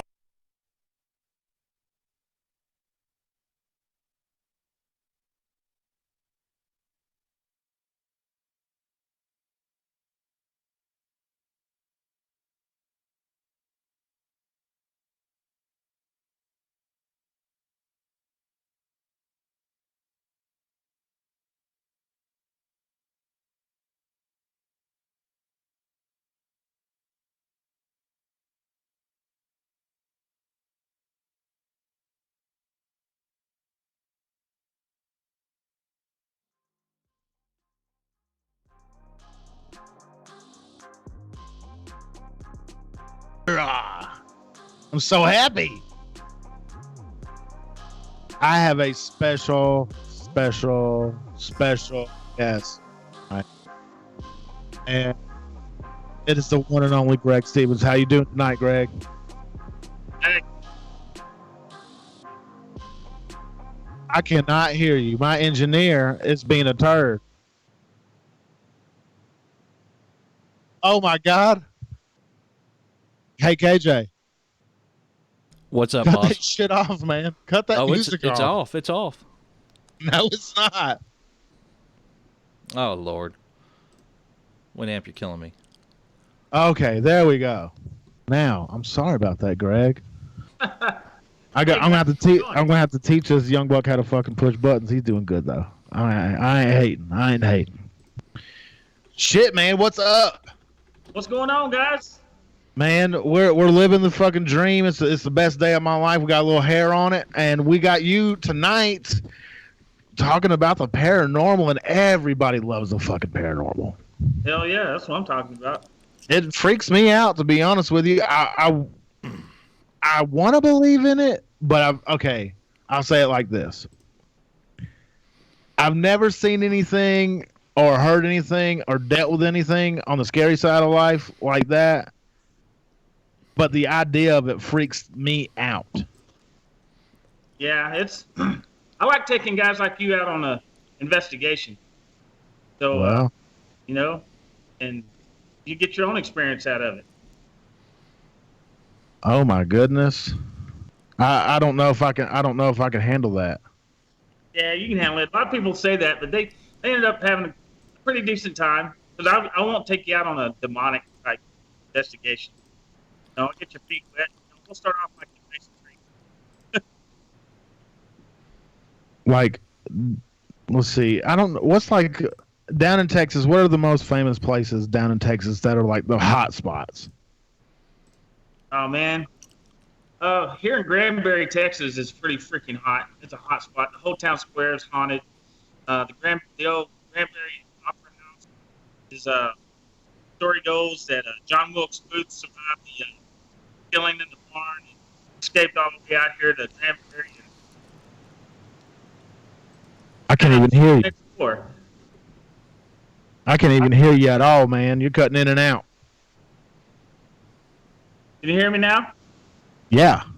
Yeah. So, Granbury is pretty haunted. The whole town square is haunted. John Wilkes Booth is supposedly haunting the Granbury Opera House, and I've done the Opera House twice, and I actually got a EVP of a guy saying, "Yes, I am John." Oh man, Mom, that's your husband's name. Maybe, yeah. Look, hey, fuck, he's a ghost.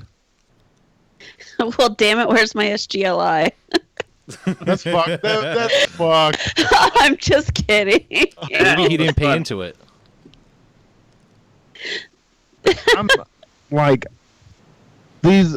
I think like the scariest places that I would think about going to is like prisons, because you know that's where like a lot of fucked up shit happens. You know, out here in Texas, you know, got a lot of the old West towns and stuff like that. So we're gonna like to go to the old West jails that are still up and are abandoned. So those are fun to investigate, because you get a lot of crazy stuff out of those old jails. Now they're museums and stuff like that. Like, do they have like the death penalty thing, that like the gas chambers and? This is where they used to have the gallows. You know, they used to hang them right there inside the jail. Holy shit! That's back in the day. Oh yeah, there was one up there in Motley County, Texas, over there near Lubbock, that we did several times. But the last time that we did it, we ran into a demonic entity. That was great. Okay, yeah, let's expand on that, because I've seen shows. Okay, what's that? That's this one chick named Amy something. I can't remember her fucking name, but she goes around. Basically, she is a ghost doctor, and she goes to these houses, and she's like, "Hey, you got this type of spirit in here. You need this type of preacher and this type of horseshit." Yeah. Psychic mediums drive me crazy. They drive me absolutely insane. Are they full of shit? Most of them are. I know a couple that are actually fairly legit. They got a really good sixth sense in their system, that they know something's there. They can feel it, touch it, whatever, and communicate with it better than we can. That's why we use our equipment. But most of them, yeah, they're full of shit. You know, one of the things I always found hilarious is as a young man, I grew up in Long Island, and that Long Island medium was starting out when I was a little kid, and oh my fucking god, an emphasis on a crock of shit, because you are the people that definitely can feel something, and I feel you there. You know, when they can feel something, they know it's there, and they either fully understand or don't. But then you have the ones that can walk to your house, look around, look at your pictures, and that's what the fuck she is. Like, yeah, it's infuriating. It is. It is infuriating. And they just drive. Like I sent a video clip to you guys that we did at the Crazy Water Hotel in Mineral Wells, which is down the street from the Baker Hotel, which is the famous hotel here in Texas that everybody wants to investigate, but they can't right now because it's dilapidated, run down, and waiting on the renovations that's supposed to be coming for the last 10 years. So I took this psychic medium quotations with me, because I've already been yelled at, pushed, scratched at this place before, and I took her in there to see how she does, and we had something that happened, and she lost her freaking mind, and just screaming and yelling, "What the fuck was that? What the fuck was that? What the fuck was that?" And she couldn't even, after it was all said and done, she couldn't do another investigation for almost another year. Oh man, do you want us to? Is that the video you sent us? Yes. Greg? I can play that audio if you'd like. Yeah, absolutely. Yeah, let's get that audio. Give me 1 second, brother. Hold on. All right. So she's got an ovulus in her hand, the mechanical device that has a database of words that the spirits can go in and generate. What's an ovulus? Like yes, no. Yeah. Yeah. Collaborative words. It's a phonetic generator. Like the puck? Yeah, like the puck. Exactly. And so it's answering yes and no questions. And when my camera girl said that, my camera girl says, "Hey, your hand went blurry." When you said no, she goes, "Okay." So I stepped forward. I stepped forward to say, "Hey, are you in front of Melissa? In front of Susan?" Because I have a millimeter in my hand. On the floor, on the wooden floor, was an empty CD case. I kick it, and I'm like, "Golly, it's all over the floor." And about that time, you can hear the entity out of nowhere with, a disembodied voice, not an EVP, but a disembodied voice. And it's a long-throated get out, and she loses her mind. All right, well, I got that audio ready to play. Let me get that going, guys. I'm going to place, just so the audio is playing just by itself, I'm gonna mute the Skype, and I'm going to play that audio. At least turn the Skype. Don't be scared. Come out here and talk to us. Back. Are you telling us to get back? It's a simple yes or no.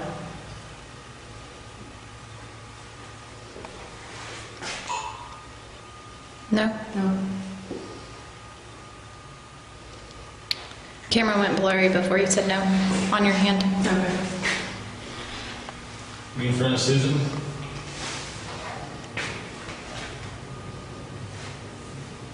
I'm getting this. Golly. What was All that? this for. That was me. Ooh. What the fuck was that? Ooh. He just said get out. What the fuck was that? Who's up here with us? That was a disembodied voice. No. What the fuck was that? I know. Hey, I need to know right now if anybody said get out. Jesus Christ. No, but we heard it. Jesus Christ. I have never heard it that loud. What the fuck? Hey. Don't run from him. Oh, fuck. Hey, bring your ass on in here. Don't be scared. I have never heard one that loud. Play that shit back. I'm going to play that shit back. Hold on. Give me 1 second. Let me get to that. Let me get to where the camera goes blurry on the no. And I'm going to boost that up, and I'm going to drop you guys real quick. There we go. Let's get that audio. Are you telling us to get back? It's a simple yes or no.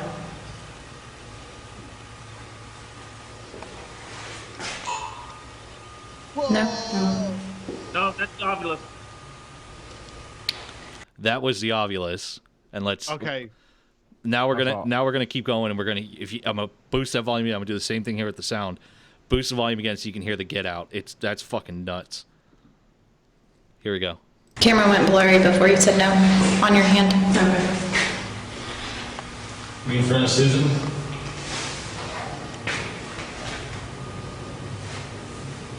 I'm getting this. Golly. What was that? All this for. Here we go. That was me. Ooh. Did you hear that? Do it again. Like one more time. All right. Where am I? What is the point that I need to be like? What is the point? Right after he kicks the CD, and you'll hear like a click, like a flashlight went on and off. That's a freak. Like you can hear the very like Greg said, the very deep get out. It's barely audible, but that's fucking creepy. You got a believer over here, bro. That's insane. Well, I wanna get some of that audio so I can throw it in Logic and I can process it because I want to hear this shit. I'm gonna play it one more time real quick for you, Jay. Ready? Here we go. Right. I'm getting this. Golly. What was that? All this for. That was me. Here we go. Ooh. What the fuck was that? Ooh. He just said get out. What the fuck? Was it like get out? Yeah, that's the freaky part, man. Dude, what are you? So you got balls, bro. You got fucking nuts to be there in that place. I thrive on that, brother. I love that. Fuck me, no. Okay, like if I come down there, man, I hang out with you, and I mean I'll do a live fucking show. Like it don't matter. We'll figure something out to do a live show any time of the year. Ghosts don't. I mean, Halloween's Halloween, but ghosts are fucking all year. All year. I mean, I'm coming down there to discipline with airsoft guns with mom. So fuck it. I'm stoked. I want to fucking. I love demons and fucking ghosts and shit. They're the only things that really freak me out. Okay. Now he was saying demons earlier. Now can you explain the difference between that? between the demons and what? Ghost or just regular entities. Yeah. Well, okay. So spirits, ghosts, stuff like that, or it used to be us. So it used what we believe to be human spirit or humans at one time, but then move on and do whatever. And now the dark entities, the demons type, low level demons, satanic demons, whatever. They're not of this earth, so they never were in human form. So now we're dealing with the dark side. Oh no! Please don't tell me you. Are you there? I'm here. Can you hear me? Okay. Yeah. So the dark side. Yeah. So, as in like demonic. Demonic. Yeah. Dark entities, bad energy. Low level demons, fallen angels that are roaming the earth to cause havoc and chaos in people's lives. See, okay, now that's where there's a part that's where like in my brain I pick it apart, and it is not in a sense where it's like I'm trying to be a dick. It's just I've never been a religious dude, and like heaven and hell, and there's demons, or we just give them a name or whatever. I just don't, for it to be coalesced into something that's actually fucking with you, that's where I lose it. Right. But I just never come across it. Right. And that's good. I mean, I don't like people having to come across it. That's where I come in with people that do come across it and have issues like that. I'll go in and I'll battle it out. I mean, I have no problem with that. I am a man of faith. I am a man of Christianity stuff. And but and that's what I always go in. Even when we go in and do just normal spiritual ghost investigations where there's no reports of anything bad or negative. It's just things moving in the house. They hear voices and stuff like that. My thing is that I always do the prayer. We do everybody that's involved. We go outside, we hold hands. We do a prayer of cleansing and safety and strength. And then we do our investigation, we do everything, and then when it's all over and we got it all wrapped up, before anybody goes home, we do it again. This time it's, to keep whatever we came in contact with there. They don't go home with it, because they can go home with you. Now I have a quick question for you, Greg. Now, research investigations of paranormal includes more than just ghosts and demons. Have you done any investigation on things like flesh gates or skinwalkers or yes. The cryptozoological side of the paranormal? Yes. What have you looked for? We look, like shadow figures. Fucking shit. Shadow runners. Shadow runners that are out in the cemeteries and out there in the woodline and stuff like that. I haven't personally done the cryptozoology stuff yet. I got friends that do that, but I'm more on the demonic and the dark side of things. But my mind's open to whatever. But I haven't gone and chased Bigfoot or fairies yet. Yeah, man, I want Sasquatch to be fucking real, but Now another thing that's probably freaked you out there, brothers, is when you get doppelgangers.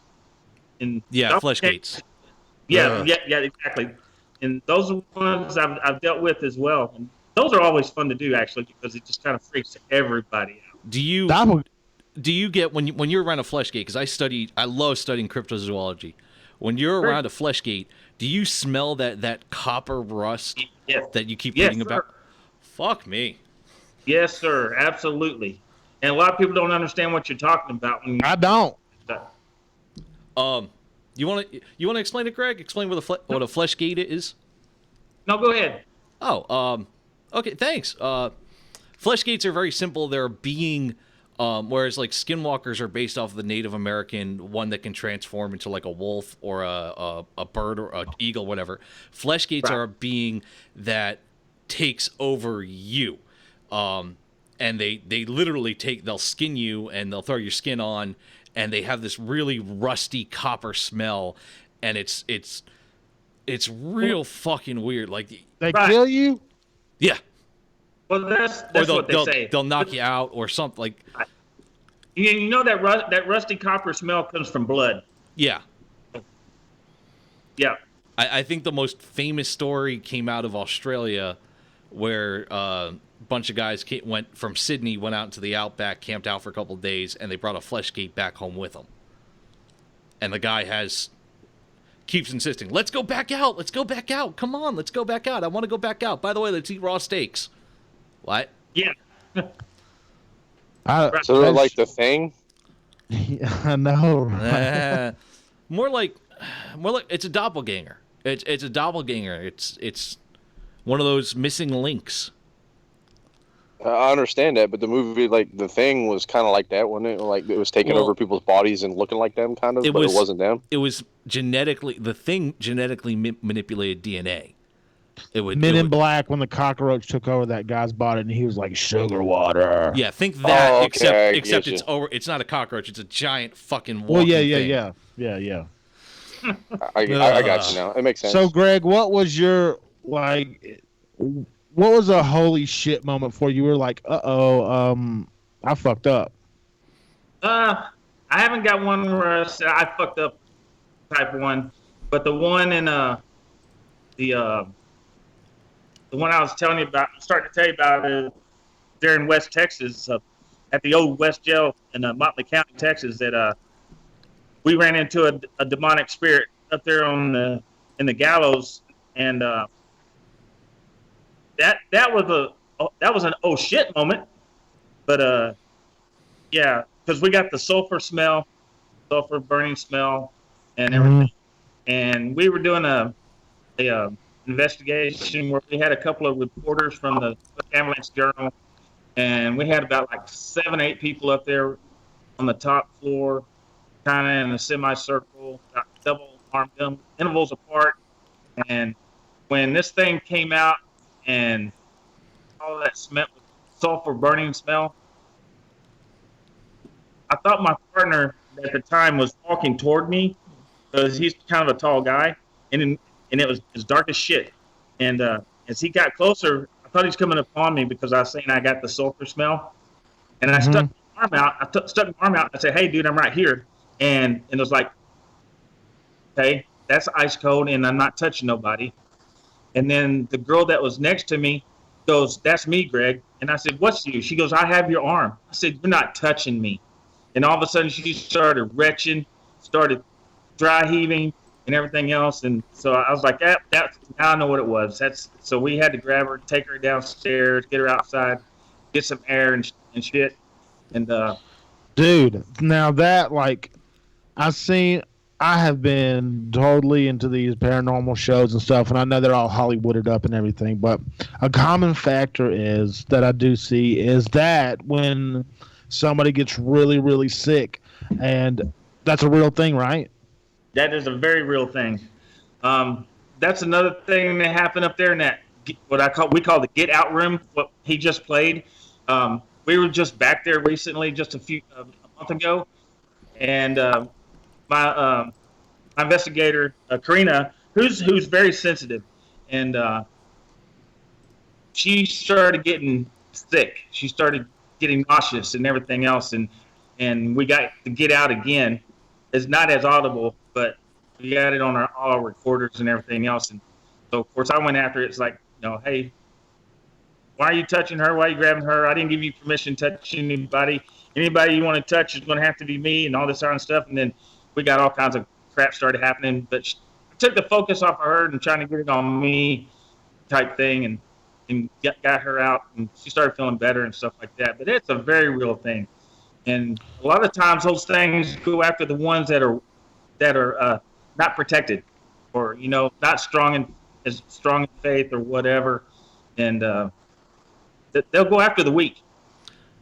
So this is a completely off the walls question, but I've heard everyone from the all of the Hollywood fucking ghost people on like, well, such and such is, Western ghost stories and movies are more akin to what we deal with, or Japanese ghost. What if you were to recommend? This is gonna sound a little weird, but if you were to recommend any paranormal movie to watch to have people get an idea of what you're dealing with, what would you? And I mean the most extreme case of what you're dealing with. What would you recommend, especially since it's Halloween and all these movies are all over Netflix and Comcast?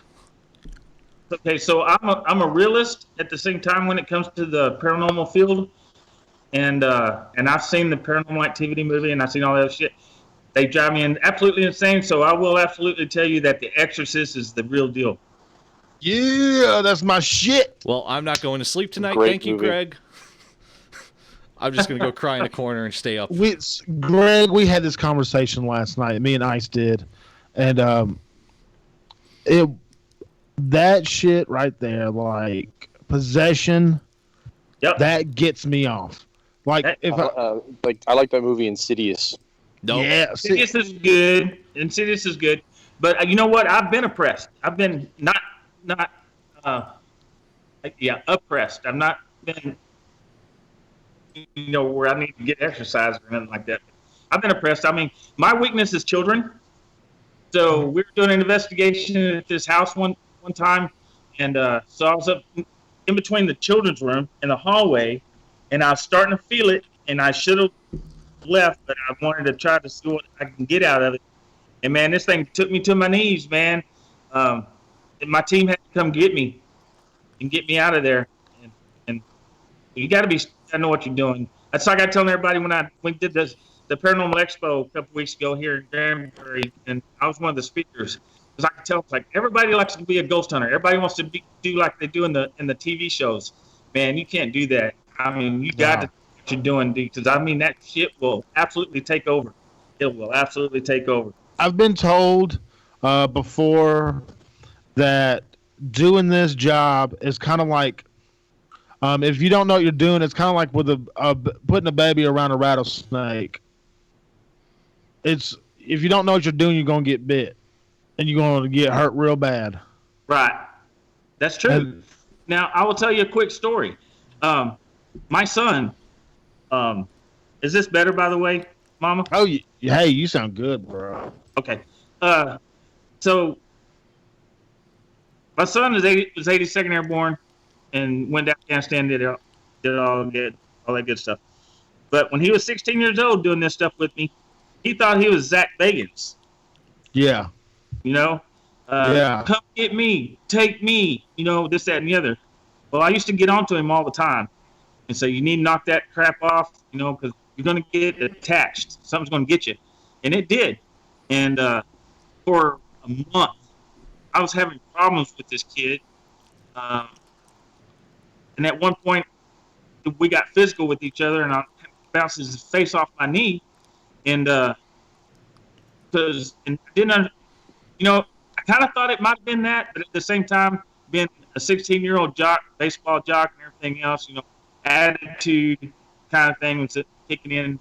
But I was getting ready to go train the Texas Army National Guard down in Camp Swift, get ready to go to Iraq, Afghanistan, and I just got through folding all the clothes, and I went to his room to put up his clothes, and I walked through that door, and I felt like I just hit a brick wall. And I was thinking, what the shit? Whoa, what the fuck? Because I felt like I didn't belong in there. And I was like, no, hell no. So I didn't say nothing to nobody because I had to go down that afternoon. When I came back a few days later, before I got to tell my wife at the time and stuff what was going on, I was in bed asleep. It was about 1, 2 o'clock in the morning, and Brandon comes up to me and wakes me up and goes, "Hey, Dad, can I just lay down here on the floor next to you?" I was like, "Yes, you can." I already knew what the deal was, and so he went to school next day, and when he came back, I was all ready for him because I had the Bible, I had the white sage, holy water, all this good stuff, and I told him that I think I know what's going on with you, so we're going to cleanse the house, and especially your room. And he goes, okay. So we started going room to room, cabinet to cabinet, anything that has a door in it, opening it, doing the whole thing, saying Bible verses, reading the Bible, this, that, and the other. And we got done. He goes, okay, that was cool. I said, yeah, it sure was. And I handed him the Bible and the sage and stuff. I said, now it's your turn. And he started laughing. And he goes, I'm not doing that. I said, yeah, you are. He goes, okay. And then we started doing it. He was just kind of half-assing it. But the more I kept telling him, do it again, do it again, do it again, as we kept going through the house. And then we went in his room, and then we really went after it. And then all of a sudden, he turned into a preacher, and he was getting after it. So we finally got him, and after that, he was good to go. Never had any more issues with him whatsoever. And he also stopped inviting it to, grab him and this, that, and the other. He knew better from that point on. Now he's an outstanding paranormal investigator. Damn. But yeah, it'll get you, man. It'll get you. Well, especially if it's with your kid, your own kid. Fuck. It's like it's do or die. That's right. Damn, man, I couldn't. That would freak me the fuck out. If I did anything, I bet your wife was. What did your wife say? Was she like, oh fuck, oh fuck? Oh yeah, she's like, yeah, he's gonna have to start. So she used to listen. She did the analysis for us, and she would get through with some of it. She'll look at me and go, "Why are you yelling at Brandon?" I said, "Because he's inviting it. He's trying to escalate. He's trying to, make it come out at him and stuff like that." She didn't understand it at first, but then after all that, yeah, she was all about it then. I have to say, that's the common theme I hear is watch and observe, don't antagonize, cleanse. Yeah. Like my wife uses every now and then, like she really hates it when I watch Walking Dead or whatever, and she'll walk in the house. And no, I like talking paranormal. Like my wife will sit and say, "You've been watching Walking Dead. How do you know?" I don't know. Check the Comcast history. I can just feel it, and she'll white sage the house. Your energy. Yeah, your energy that you're feeding off of it. Yeah, and building off of energy. It's so. Talking purely scientific here, we're all beings of energy and matter. Everything, That's right. Every moment, we're always transferring. That matter doesn't disappear when you die. What happens? Well, plausible answer, yeah, some of it may stick around in the form of ghosts or whatever, and depending on where your soul goes, soul goes, heaven or hell, that might condition what kind of energy or matter sticks around. That's just fucking horrifying. I'm glad to know white sage works, though. I'm glad to know that my wife and I aren't crazy. No, we're good to go. Now, you want to hear my theory on why we have spirits still hanging around? Hell yeah. All right, so like I said, I'm Christian. I'm faith-based and everything else, and it all depends on your interpretation of the Bible and which preacher you listen to, whether or not you're sleeping in your grave until the rapture comes, or you went straight to heaven, and you know what I mean? All that kind of stuff. So, as in life itself, when you're living your life, good or bad, and you do something bad, and you get caught, you don't want to go to jail. You don't want to get caught by the police. You don't want to go to jail. I think the same thing happens in the afterlife. So people who are bad and stuff like that, they choose not to go get judged. They're still here, still roaming. Because every now and then, I'll run into a spirit that's being held by another spirit. So we have to break that bond and then move that other spirit that wants to be released and move it forward. I'm about to go onto a spiritual journey here in the upcoming weeks, and like an internal spiritual journey, and I have a teacher that is going to help me and point me in the right direction, and all this really intrigues me. I want to know, like, with the whole with the paranormal and stuff. There's a part of me. There's my logical brain, and then there's my heart with it. You know, and I've got a lot of soul searching to do and everything with this, but it's still this scary side of it. I don't know why I enjoy fear like that. It's not some. I don't know how to explain this. Like, it's a fear of. It's not the unknown, I guess. Just getting scared like that, like a thrill. I guess is it the adrenaline? Like it is. It's a rush, man. It's a rush. You know, every time I get ready to do something big, like say this radio, this show right here, and it's a build up, you know, for days or weeks or whatever. Or same thing with the big investigation coming up. I seem like I get visited, or whatever spirits are hanging around me because I know they're always here with me. So I just tell them don't jack with me while I'm asleep. That's all I ask. Other than that, for real. So last night was out last night, and I came in late. It was about 1 o'clock in the morning, and all my lights are off in my apartment. And so I walked in, shut the door, and I noticed that there's a fucking light on in my bedroom, but it's not my lamp light. My push button mag light was on. That sits on my nightstand. Mm-hmm. I'm like, are you fucking kidding me? Seriously? And then so I went in there. I'm like, you need to turn that shit off. I don't know why you turned it on, but you turn it. You know, because we always use a mag light, right? But it's always the ones with the twist the head a little bit, and you turn it, you twist it to where it's off just enough to where that if a spirit wants to touch it and make it come on, it'll come on. But when I do that, I always tap it on my finger and stuff, make sure and show other people that it won't just come on by itself. And but this is a back end push button mag light, and they're pretty hefty little push button. They're not weak push buttons. Hell no. And I love it when they turn those on because there's no manipulating to help it to turn it on. You know, that's a lot of energy you have to expel. Yeah. That blows my mind. Of course, I had to turn my phone on and start recording it. I don't know what I would fucking move. Like, I'd burn the house down. Yeah, like kill it with fire. Like, what if it turns like, well, fuck it. I'm just gonna do it. I'm just gonna go for it. Like, somebody bring a vibrator to a haunting and say, "Turn this on." Lightsaber. Oh yeah, that's exactly. You know, I'm gonna have to ask. I'm gonna have to see if any of my members got one. I'm gonna have to tell them to bring one. Find out. That's gonna be an awkward conversation. Hey, did you not Kelly? Can you bring your vibrator to a haunting, please? Yeah. How would you convince the ghost? Did you not get your rocks off before you passed away? Don't worry, we got you covered. They seem like okay, like that one ghost is like, get out. Like, what the fuck do they do? Like, they're in a dark room sitting there. Get out. Yeah, you asshole. He was an asshole. I call him. Sounds like me at like 10 o'clock in the morning when people come into my room. Yeah.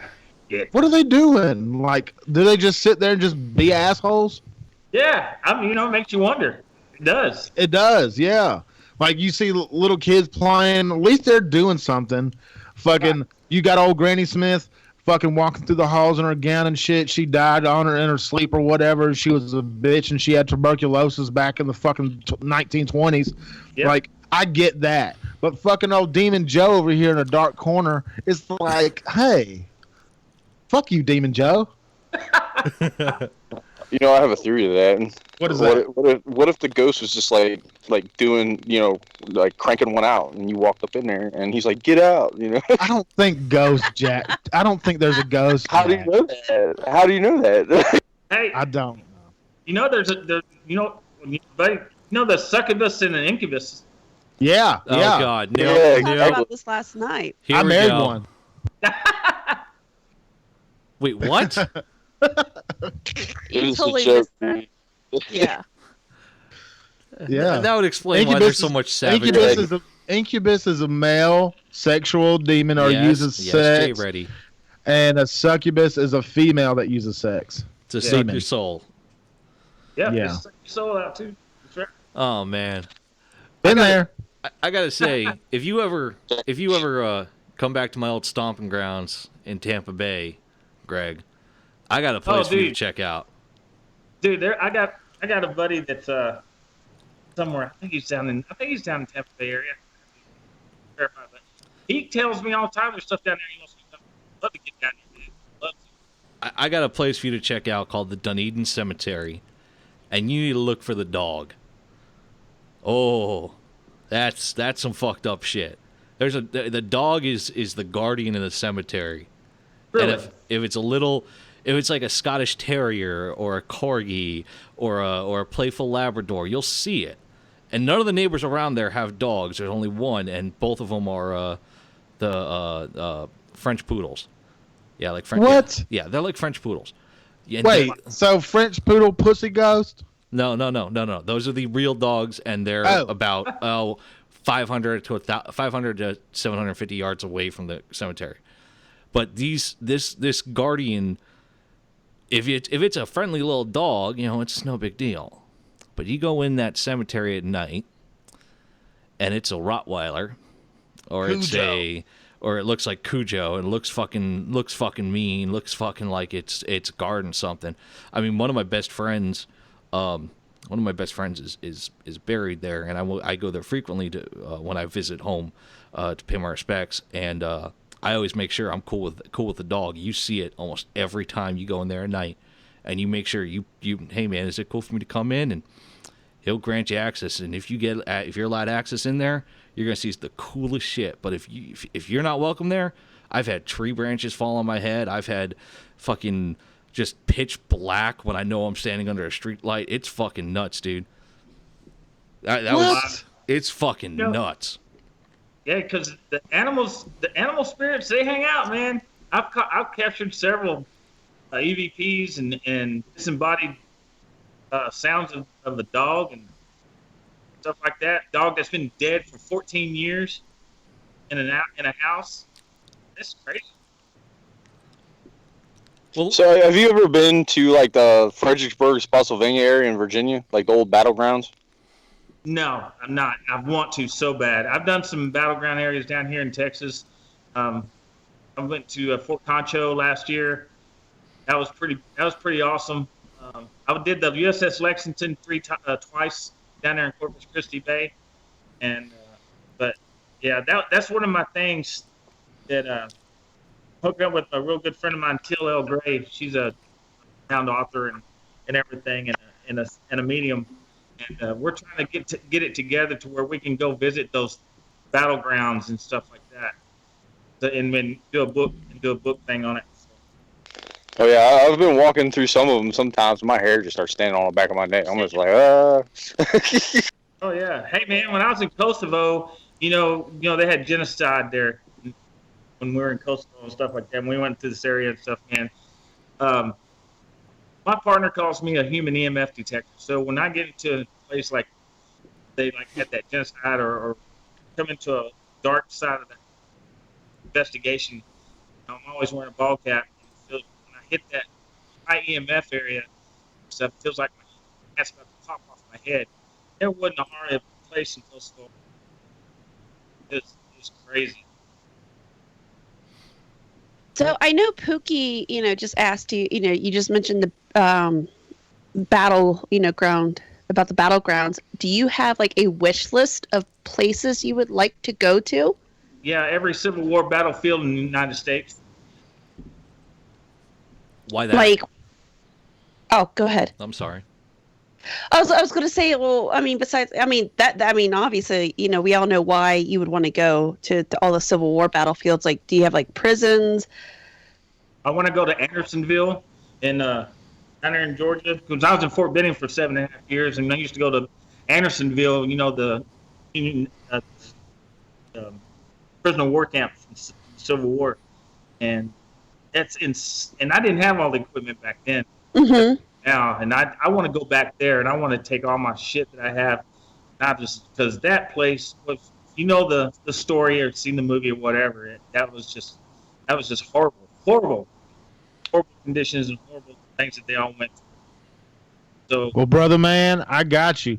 If you ever want to go to Southern Mississippi, that's where I grew up, and I know everybody down that bitch. Hey, so, awesome. So the Confederate president of the Confederacy. Yeah. Hello? Yeah, can you hear me? Oh, yeah. Got you. Yeah. So his boyhood home, his boyhood plantation is just up the road from Myrtle's plantation in Louisiana, Wood, Mississippi. Mm-hmm. I was there last year, and I'm the only one that's ever been in that place to do any kind of paranormal investigation. And let me tell you, we got some pretty wild things, and a lot of it had to do with the old dang it, I already lost my frick. What the hell? Slaves. God dang it. Shit. Yeah. What a word to forget. I know, right? So yeah. Well, I was trying to. There's an overseer, a slave overseer that we ran into, that I was having a good conversation with in the old kitchen, which is still there, the actual kitchen they had, and we're having a good conversation with our equipment. With we believe to be one of the slave girls that cooked in the kitchen, and I saw a black shadow man move by. After I saw that, she quit talking, and after we talked, and some other things happened as well. But the next morning, when we were talking to the caretaker and everything like that, she's like, "Well, the overseers used to beat the shit out of their own slaves and stuff like that, And when the overseer came through, everything shut down. You moved out, you did what you're supposed to do, whatever.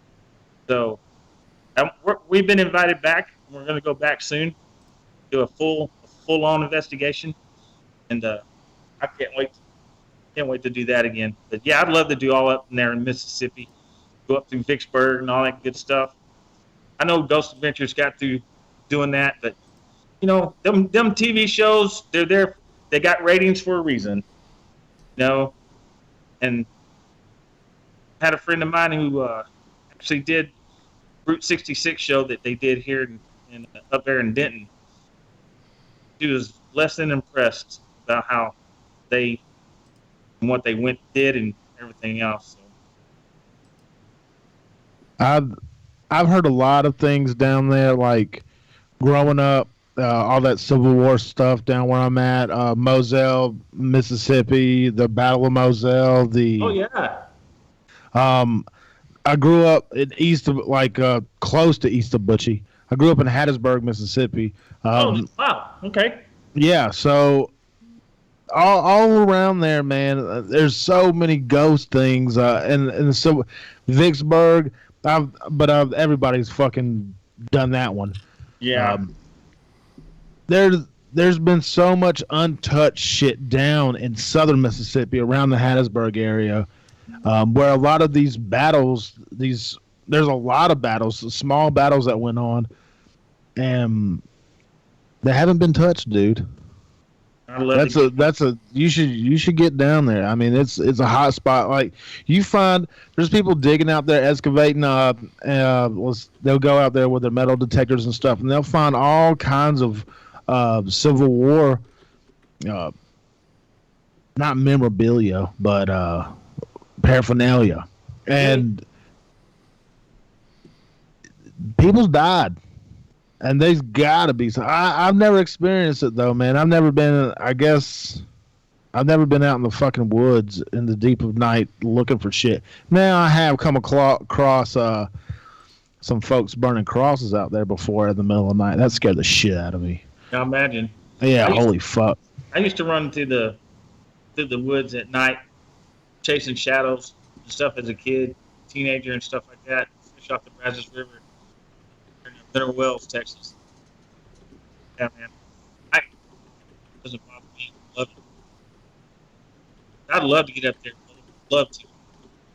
Especially and that's the thing about me and most of my group is we don't like going to where everybody else has gone to. Because spirits get worn out too, man. Like, do they? Oh yeah. Yeah, especially when you're hitting a place that people pay for to go in. Oh yeah, yeah. I see. I've heard like mediums say like you're molesting the spirits, like, and the pay to play kind of shit. Yeah, yeah. And it makes fucking sense, man. I just think they get tired. Like, no, I'm not playing. I'm not. I'll just sit here and watch y'all make fools of yourselves and ask questions. I don't want to come across one that's just like super pissed. And that's I I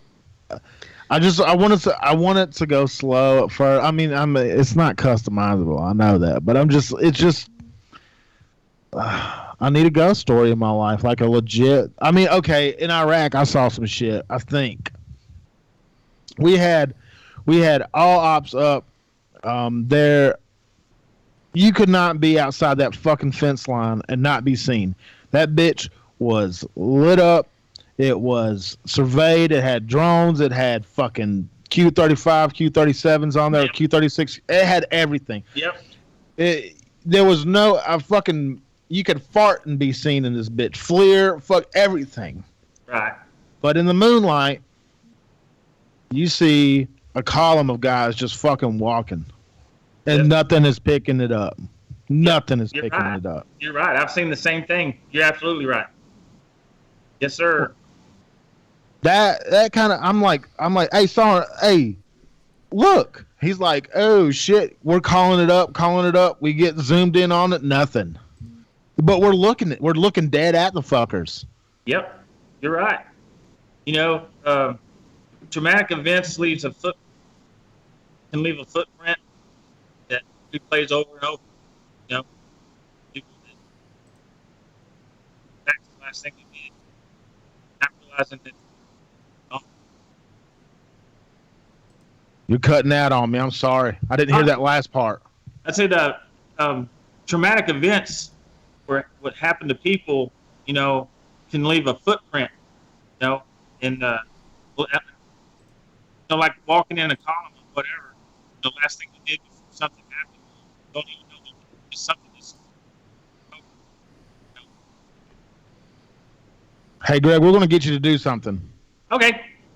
We're going to get you to call us on your actual phone. Okay. Because you're cutting in and out like crazy. Not a problem. It might be your internet. Could be. Could be. So we're going to continue this show. We're going to go like on a real quick break. We're going to get you to call on the show. We'll add you up to the Skype line. And I don't think your 4G will cut out on us. So it's all going to be gravy, and we'll continue this conversation because I'm loving it. And everybody else is loving it too, man. This is so awesome. But yeah, we're going to take a quick break, guys. It is 9:04 out. It is, well, here in the Central Time, it's 9:04. And shots, we'll be right fucking back. Hey, KJ, you got me? Oh, yeah, I got you, brother. Let's hit it, dude. Oh, snap, crackle, and pop. We're going to kill the Facebook feed, get that music going up on Mixer. We'll be back up in about 5 minutes. Word. Shots.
WTF Nation Radio. WTF Nation.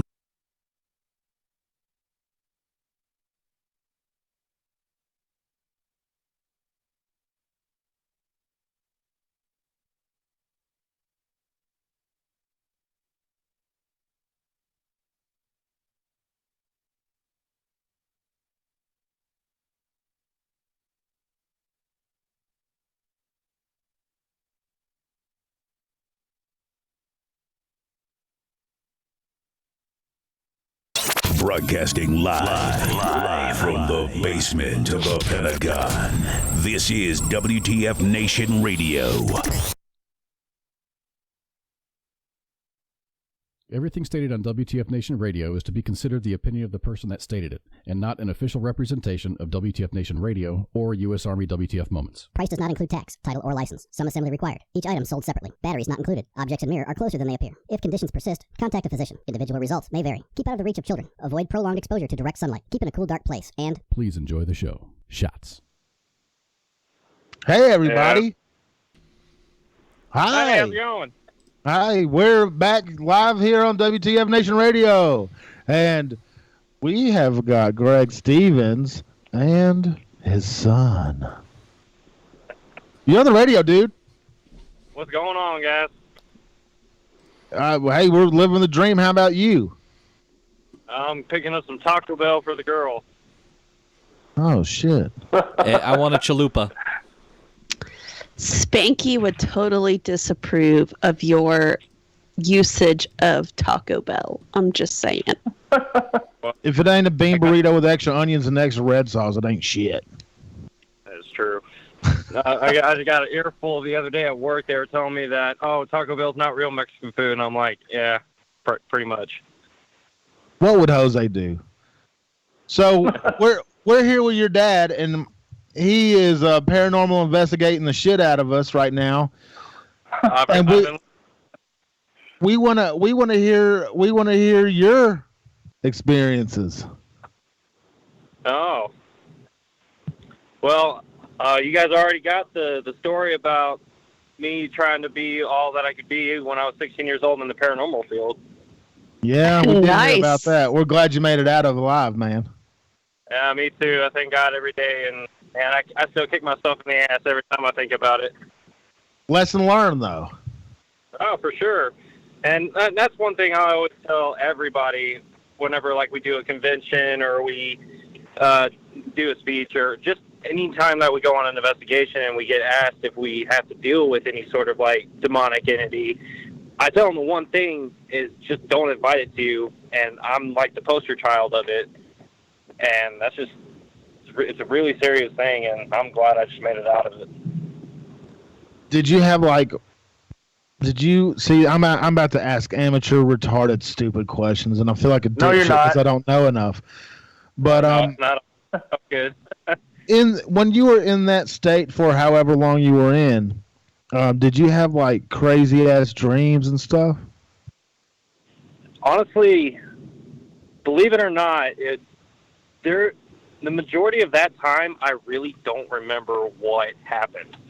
I remember the fights that my dad and I would get into, and it wasn't just he and I that would get into the fights. It would be my mom and I. It would be my sisters, everybody. The one thing that I do remember before I wound up picking up my comforter and sleeping on my dad's floor that night was I remember the scratching, and I remember the screeching, and it was not normal. I've never in my life ever heard anything like that, especially in a dream. And I just remember basically being held down like sleep paralysis. Yeah. And I couldn't get up. I couldn't wake up until finally I honestly believe God was watching over me that night. I was able to wake up, and I was like, oh, shit, this shit fucking sucks. I'm going to go fucking sleep with my parents. And I picked up my comforter, went in there, and honestly, to this day, that's what saved me.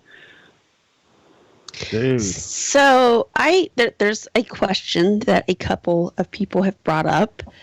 Have you guys ever done an investigation that has, like, you didn't have like any results at all?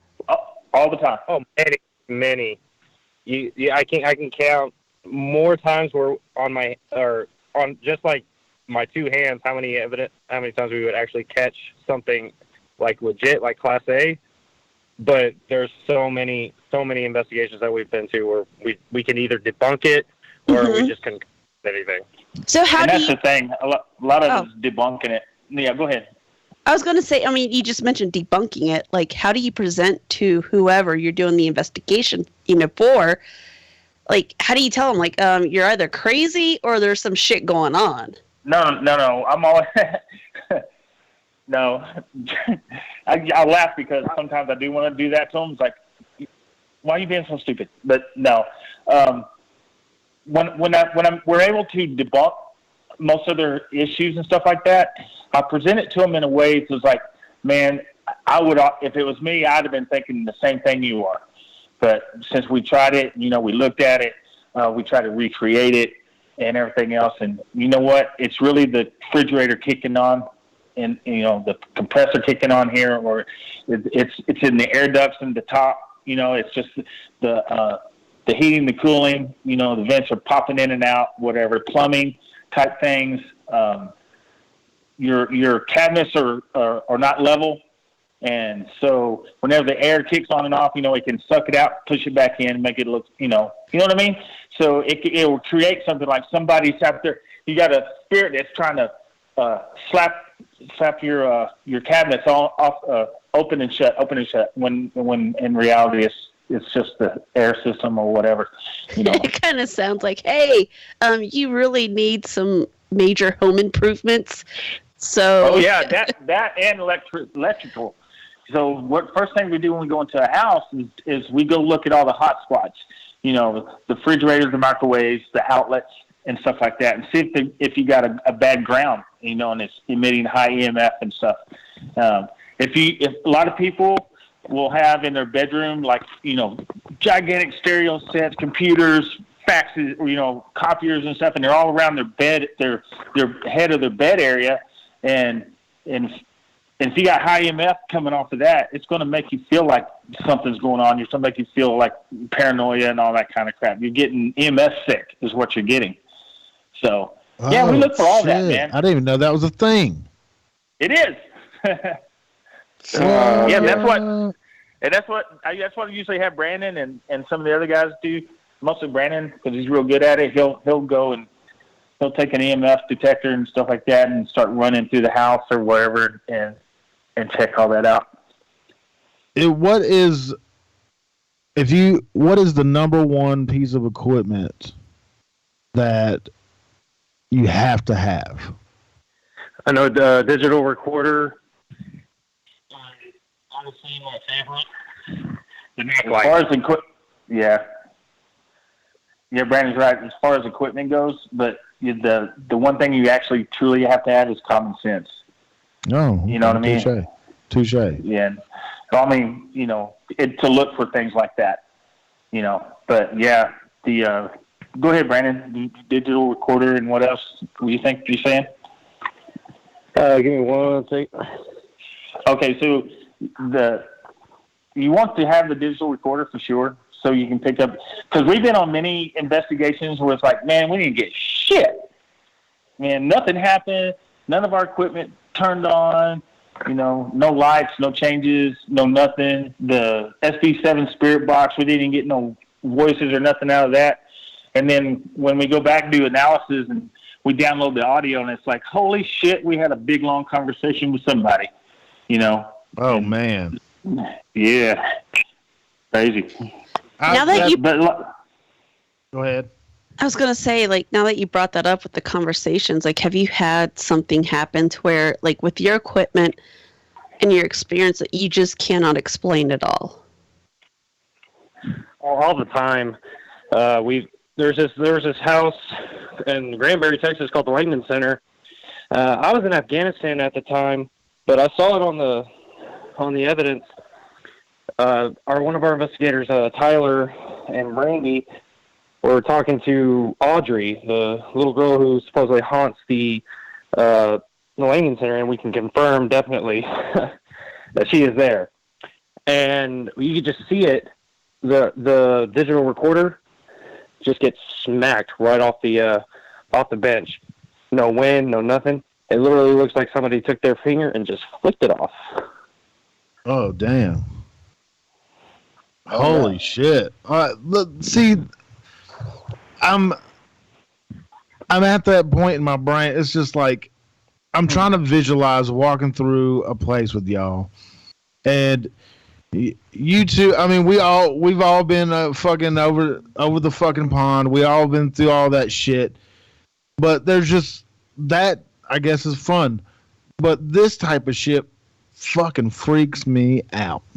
Okay, you kind of remind me of my buddy of mine, Ron Ballard. He's a warrior, man. He's running and gunning, man. He'll be the first one to kick in the door and take everybody out. But if you mention a ghost around him, he runs like a little girl. What is it? I wonder what it is. It's just like the fear of the unknown. I get like, yeah, fuck them ghosts. Yeah, because you can't shoot them. You know, you can't eliminate them. No, you can't. So, yeah, he cracks me up because he's a funny motherfucker when you start talking about, hey man, I'm gonna take you on the investigation. The fuck you are, you know. See, I get to that. If I get scared, I get fucking mean, and I get fighty, and I mean, I guess you can't do that. You can't do that. You can't bitch slap a ghost. No, they can bitch slap you. That's fucked up. Sure as hell can. That's like fucking McGregor and Mayweather. It's bullshit. I know. Yeah, that's right.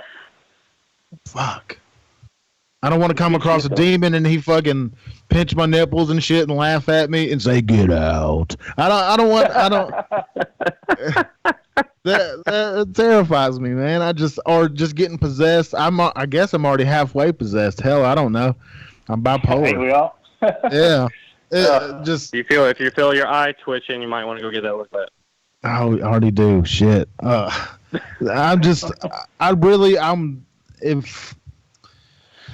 I'm intrigued as fuck about it. I really want to just do it one time to get it over with, and if I like it, I'll keep doing it.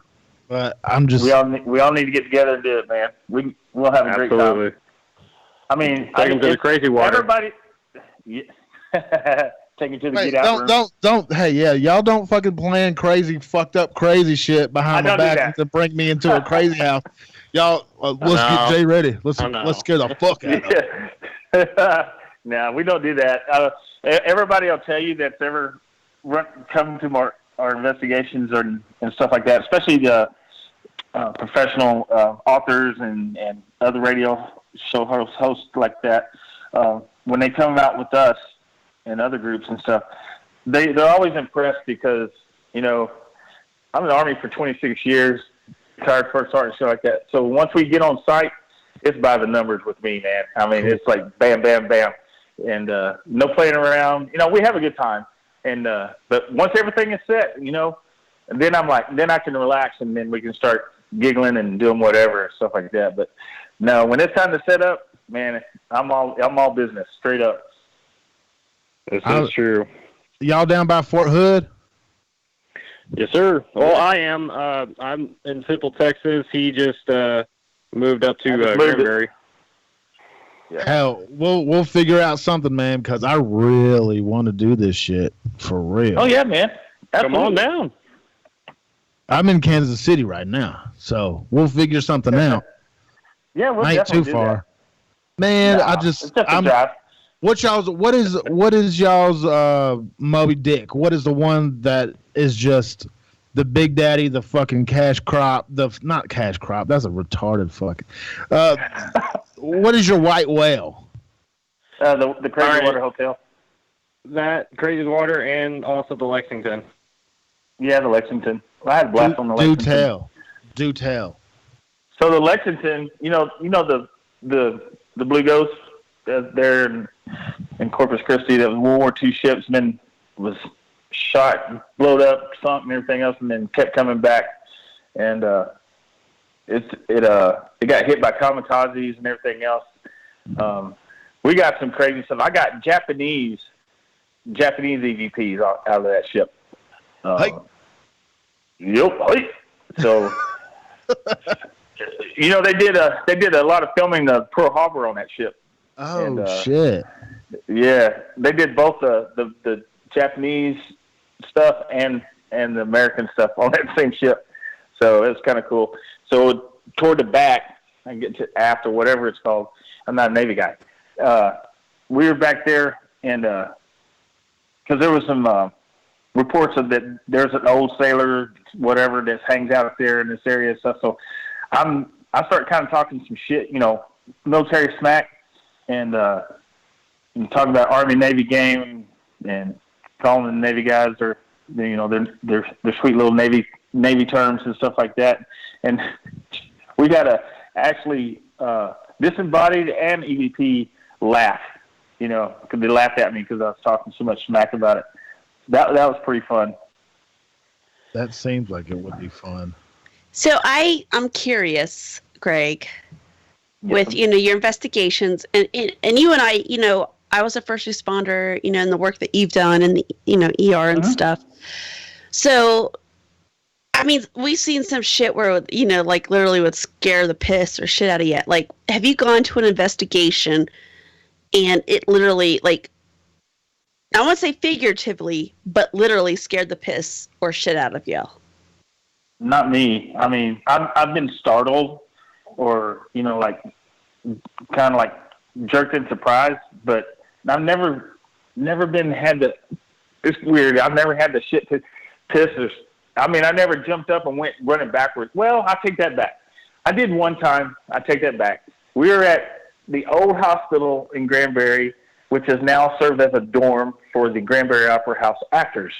And we were having some issues with some other type of spirits that wasn't quite so friendly. And I started walking down this hallway, and then something just stepped out of one of the rooms and just started walking toward me, and it made me take 2 steps backwards. And I was like, holy shit, what the fuck, man? And then I just turned around and just like, okay, I had to walk back to where everybody else was. I said, I hope that's on film because that just scared the shit out of me. So, see, in that situation, like, it is just natural for me to bow up. Like, when I was a kid, I used to fucking I would turn and fucking run and scared, be fucking terrified. But like, I guess the Army flipped my whole noggin. But I just fucking bow up. I'm like, come on, motherfucker. If I'm gonna die, I'm gonna go out and die fighting. And that's the way it clicks in my brain. But you can't fight this motherfucker. That's my whole. I can't get around that. I'm a swing at nothing. I'm gonna pull my I need Tommy John surgery. Yeah, you're right. I learned when it gets to a point like that with me, then I turn preacher mode. Because now I know I'm dealing with something other than, and then so I turn into a preacher mode and I start reciting some Bible verses and this, that, and the other that deals with the bad side, and yeah, and then I just start going. I'm walking in circles. I'm doing whatever, but that's my fight or flight type frame. But do you know what I did last Saturday? What's that? This is. Please don't judge me for this. It was a joke, but online I ordained myself as a minister. I got my online. Yeah, so yeah, I'm ready for bad. I'm ready for bad. I thought about doing that a bunch of times. Oh man, actually, no, cool. That goes to look at me like bitch, this is just the internet. Yeah, you're full of shit. Come here. Oh, fuck. I done pissed him off. You done pissed him off, Reverend J. Reddick.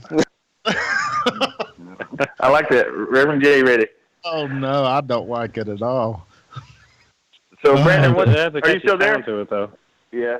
Who, Brandon, what do you me? think's the best one? Yeah, what do you think the best one is that we've ever done together? Shit.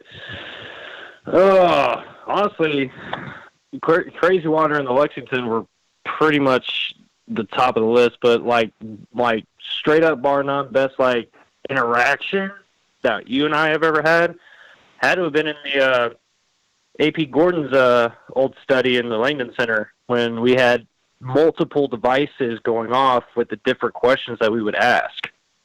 Oh, that's when you got slapped me in the head. Yeah, asshole. Do tell. Yeah. So AP Gordon is one of the guys that helped start Granbury, and he's like I think he's the grandfather of little Audrey, and Audrey died when she was around 5 years old, and she's buried out here in the cemetery. But we were upstairs, and we were feeling some raw emotions starting to come out, and especially when we were talking to AP Gordon, and so we put our equipment up our what I call Y towers. My buddy Jeremy Jones does Paranormal. He creates all these really freaking far out EMS devices and stuff and cameras and things. So we had these things out, and all the tubes would turn green. You're at the one you were talking about, and so it was going. Bells were going. The flashlight was going, and so I wasn't antagonizing, but I wasn't quite being as nice. I was kind of talking to the old man like they would back in that day, and I said, so I told him to slap my hat off my head to impress me if he's that really of a big man in this, to start this town and all this kind of stuff like that. Well, he missed my hat and hit my head, and knocked my head off my shoulders. And that's on video. You see my head get kind of jerked and stuff like that. That's Where what can I happened up find there. this video? Yeah, it's got to be on there. Man, you go deep into my Facebook, you'll find that one, and you'll. We got some videos on there. We do a collage of a bunch of. There's about a 30-minute. There's a 30-minute montage from our earlier investigations from 2014 to the middle of 2015. We're actually trying to get another one set up of our other investigations that we've done recently. But it'll have the Langdon Center on there. It'll have the dorm set up. Yeah, the dorm you'll see on there where we got a video where we captured an apparition of an arm kind of coming out of a hallway, and it pop up and then come out and then go back up and then come out. That was pretty freaky. Holy fuck! And we got an apparition. Go ahead, Brand. We also in the Opera House where John Wilkes Booth haunts the place. You just hear straight up in the spirit box saying, "I am John," and you hear me. I'm just going off at him, calling him basically an asshole for killing the president, and he just goes comes across over the spirit box, and you literally just straight up hear, "Fuck you." No. Yeah. Oh yeah. Oh yeah. John Wilkes Booth on that level? Yeah. Oh yeah. He's a savage. Yeah, man. We've been called every name under the sun in that spirit box. Oh god. So absolutely. Another place that you guys had done anything at the Driscoll Hotel in Austin, or is that they won't let us? Oh, they won't let us. Yep, I have been there and I have begged and pleaded. They said no. What is it? Is it just It's there right off of 6th Street. Yeah, it's just a haunted hotel. They're saying fuck off. It's a pretty old hotel. Even if you rent, I won't say rented, but reserved a room there. Yeah, they'll let you do the rooms that you rent, reserved for us and stuff like that. But you can't come down the hallway and down the stairs in the foyer and everything else where everybody takes these little pictures and stuff of spirits or whatever. So if they even see a digital recorder or a camera like that, they'll kick you out of the hotel straight up. What if you rent the whole thing? Just rent the whole shebang. Oh, the Driscoll it's a 5-star hotel. It's pretty fucking expensive. Well, let's get to work. Well, we need to talk to Trump. Get some money. Hey, President Trump, mind if we rent out the Driscoll Hotel for a night, please, sir? Oh shit! Hey, hey, JFK files, Driscoll Hotel, fucking North Korea, anything's possible these days. That's true. You never know. God. We might could get the Trumpster to come down there with us. Like That's true. He would tell a ghost. He'd grab a ghost by the pussy. I'm down for it, man. This is fake news, guys. This ghost is nothing new. It's just Hillary bringing up the emails. And in uranium. In uranium. Oh, Hillary's ghost is going to be still a cunt. Very true. Oh my very, God. very true. Oh my God, Hillary's ghost. Man. We're going to have to go investigate that bitch. Fake booze. Fake booze. She's already under a new investigation. We'll see how paranormal it gets. Oh, what a bitch! Next. Oh my God! Oh, she has caused so many ghosts. Well, that's your list, man. Y'all gonna have to find the Hillary's kill list. That's right. That's for sure. Let's get the fucking info out. That's legit. That's legit right there. That name list is probably an entire Stephen King novel. Oh, that's true. Holy shit, dude! You're Hey, awesome. you know it's gonna be a fucking movie one day. Oh yeah.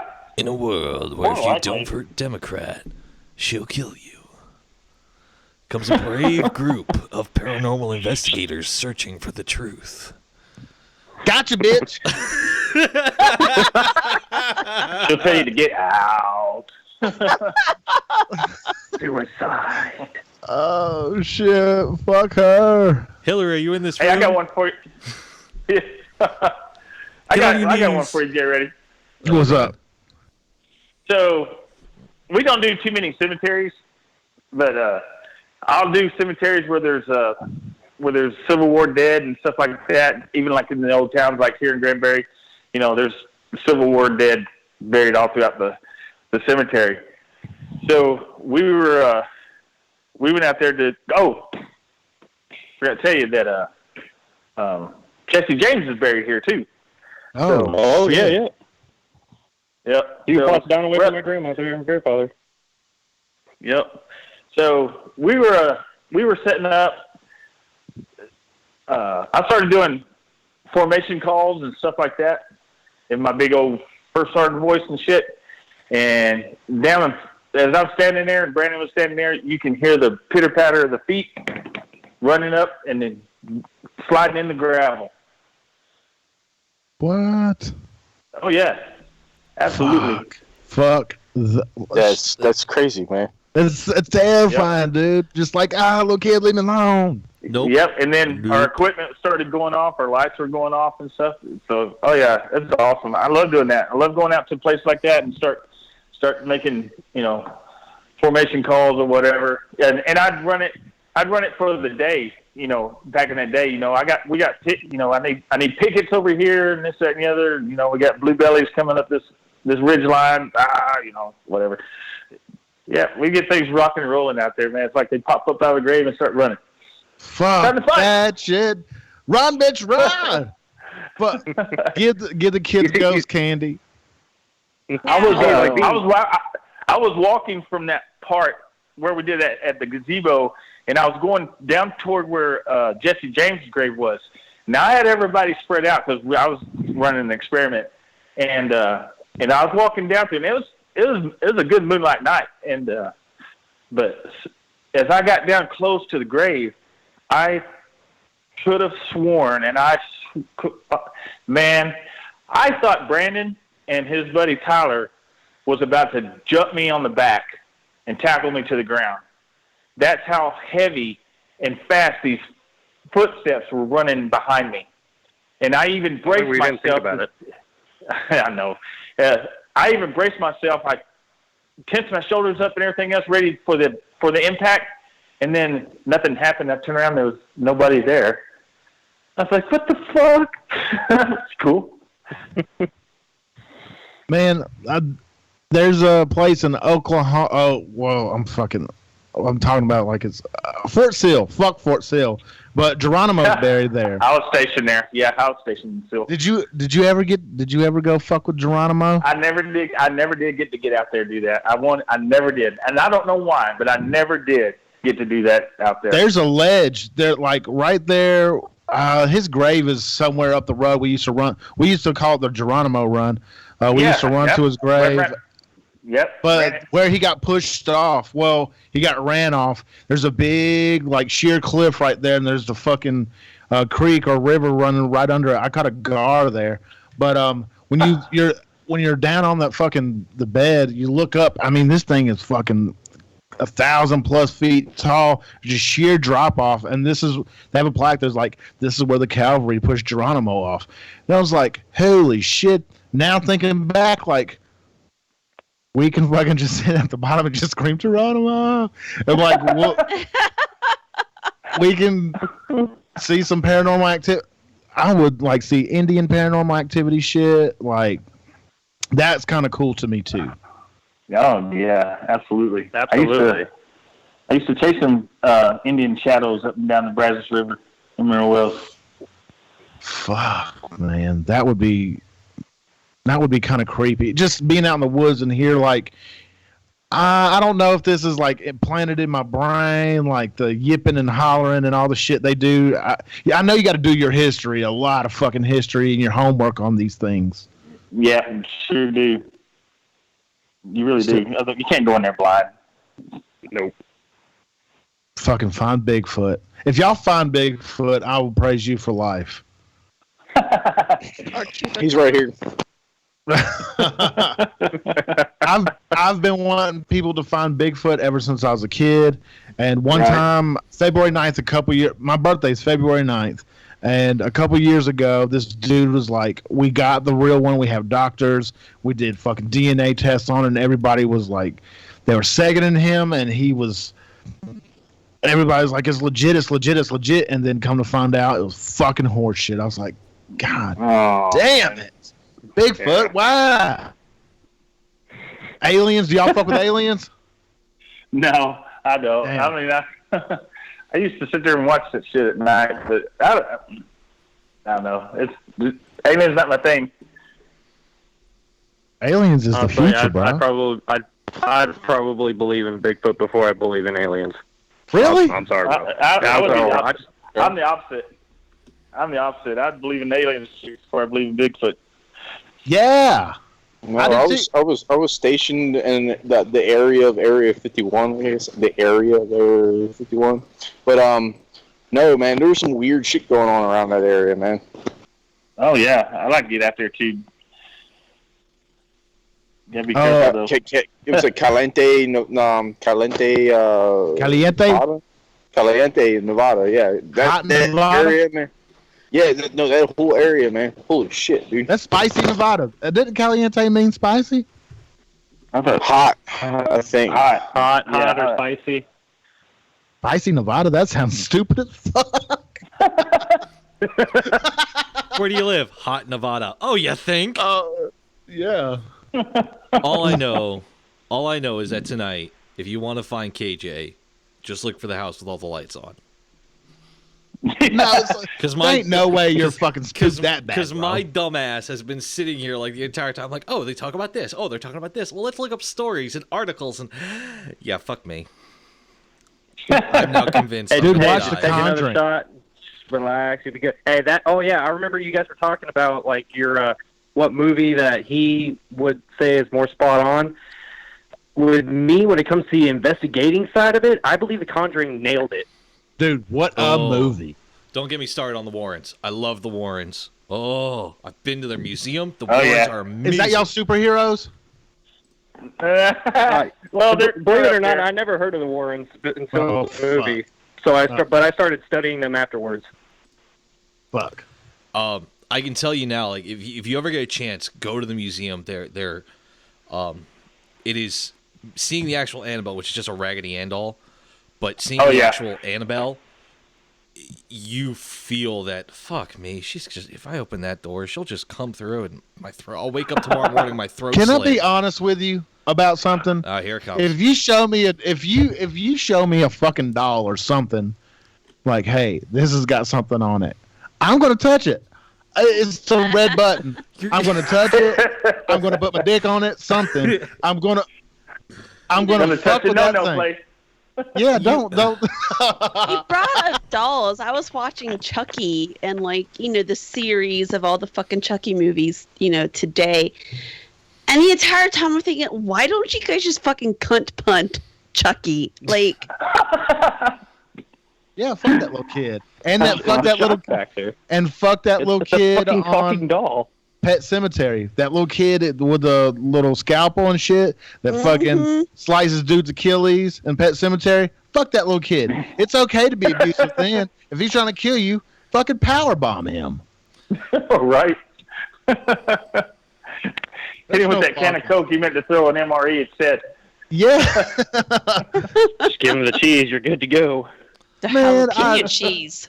If there's a live ghost demon thing and I can actually hit it, I'm going to fuck it up. I'm going straight WWE on that son of a bitch. Okay, when you mean hit it, as in you're going to fuck it up or you're going to fuck it? I'm not going to fuck the ghost. Now, we did have this conversation last night about I know we did. Oh my God. Look, okay, if I'm laying in bed, right, and Priscilla, or let's think of old Marilyn Monroe's ghost, or I don't know of a fine celebrity's ghost. Jennifer Lawrence. Jennifer Lawrence overdoses tomorrow. God forbid my future ex-wife does that. Jennifer Lawrence's ghost. Really? If Jennifer Lawrence's ghost came into my room, I would let her eat my ass. Okay. You know what I'm saying? I wouldn't be if I knew it was Jennifer Lawrence and not fucking Danny Glover or some shit. You said Danny Glover. What I'm saying, if I knew a ghost but how cool would it be? You're just laying there and you're getting ghost brains, and then what happens? Okay, say you bust one. Where does your stuff go? Does it just float in the air? Does it go into a ghost stomach? Poof. Good question. This is things I think about at night. This is what keeps me up. Honestly, I just think you probably have to just clean your sheets. Probably. You'd be freak nasty and sleeping. Well, who knows? You'll be doing a lot of laundry, that's for sure. We ain't doing no laundry in this house. That's evidence. That's paranormal evidence. See this? Right. See this stain? I got black light and a FLIR camera. Ectoplasma with semen. Oh my ectoplasm! Ectoplasmy? It's all ectoplasmy. Oh yeah. Can you get pregnant from ectoplasm? Oh my God, I love this show. Oh man, fuck. That's why we listen. Well, go. Well, I don't. Okay, see, Jay Reddy would get ghost sex. Ghost. I don't. I really don't. I'd be kind of freaked out if I got ghost sex. If I'm just laying there, I would think it's a dream. Really? Would you be like, oh, this is a dream, I don't want to wake up, and then you wake up and you're like, okay, it needs to stop, but I can't stop? Grandma! Oh, Jesus. Well, stop. All right, Jay, ready. We're gonna take the beer. Just give me the beer. It'll be okay. I don't drink. I'm completely sober. This is how I always am. I'm the only one in this chat room right here that drinks. So there you go. Yeah. I'm 100% sober, and I think crazy all the time. What I did have a legitimate question, but I fucking completely lost it. Well, I got something for you. All right, hit me. So, you just talked about ectoplasm. Yeah. So, sorry, I had to eat a little bit of biscuit. So we walk into a big building, or walk into a house that's really clean and everything else, and all of a sudden you walk into a spider web. That's not a spider web. That's what ectoplasm is? That's part of that, yeah. Ugh. It's that factor of something like you feel like you just ran through like a cobweb or a spider web, and you're like trying to like get that little string off you, but you can't get it off. You don't know where it's at. That's you just walk through a spirit. So then my house is not sleeping tonight. Not sleeping tonight. Because I thought I've been fighting spiders. I'm like, where the hell are all these spiders? I have no cobwebs on another. Nope. I have something here. Okay, I'm gonna go cry in the corner. All the lights on. Go light up that white sage. You mean the flamethrower? How did you know the name of my flamethrower? That's awesome. Well, that'd be pretty cool if a spirit inhabited the flamethrower. Like in the middle of the day, you just see it like sitting in the backyard, just torching things. Right. There was a ghost in my house. Was. No, I'm in your propane tank.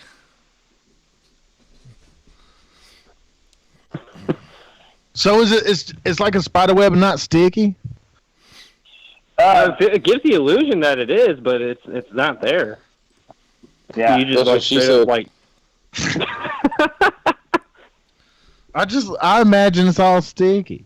Just like a sticky goose. Yeah, Like that's a what I was goose? kind of thinking. I was like, no. Well, I mean, I haven't ran into one that's sticky, but I heard one like Brandon was saying it's like you can't get it off of you. It's like, hell, But yeah, it's all over me. Do you ever walk like in a straight line one day and like there's legit somebody right in front of you, and then you walk through and you get that feeling and you're like, dude, didn't you just walk through that? And they're like, no. Yeah. Say it one more time. You cut out. I got text message. It's like, have you ever walked in a straight line, just like somewhere at all, and then you just like felt like you walked through a cobweb or a spider web, but the other person didn't, and you were going the exact same direction that they did? That gives the illusion that you actually had a spider web, but it's not. Like you more than likely walked through a spirit. Yeah, and the other person didn't. They're like, what do you do? And they look like you got a dick on your forehead. Oh, what? I mean, it happens. A dick on your forehead? Yeah. I'm just saying, it happens. Not in my life. Freaky lady. Oh boy. The word ectoplasm just sounds like it's like jizz. Like it sounds. It's ghost jizz. Yeah. Yeah. God. Now we're gonna go to an investigation, and I'm just gonna be like, shit, I just got ghost jizz on me. We need some Barry. He will. Barry White. He will. It's gonna be on camera. Skeet, trick or treat. Hey, I am professional.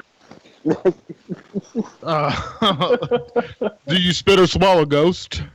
Wait, like I mean, if the ghost spits or swallows, do you watch it go down? The sheer illusion of the ghost. Real ghost swallow. No, it sits in the fucking corner and says, "Get out of here." Get out. Get out.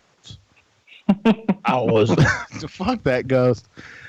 Do you ever come across demon? Like, is this for real? Like the demon ghost, and like, tell me your name, motherfucker. We can ask questions. We'll ask questions like that, definitely. And if we can't get like a straight name, or if we know that they're messing with us, we'll ask, "Are you the master deceiver?" And master deceiver can mean either the devil himself or just a straight up demon that just wants to fuck with you. I hope y'all don't never come across a devil. I hear he's a fucked up dude. He is. Like, if you come across something that fucking powerful, do you just automatically know, like, we can't get out of this. We're fucked. This is the man. Well, call me up if you ever come across the devil, because I will trick his ass in a split second. Okay, Pookie.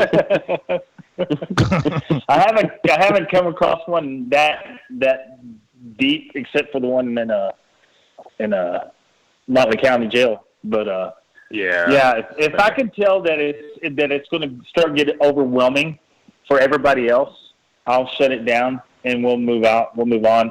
You know, call it a night, whatever. If I think it's going to be detrimental to the rest of the team. All right, we have like 2 minutes before I got to do house cleaning and we're wrapping the show up. Tell me about the county jail and how fucked up that dude was. Okay, so Motley County Jail was pretty jacked up. So we were, like I said, we were in the semicircle, and my friend was saying, "Hey, I smell burnt rubber. And I went over to where he's at, and I didn't smell shit. And I came back over there, and then I told you what happened, and she says that's not me, and all this kind of stuff.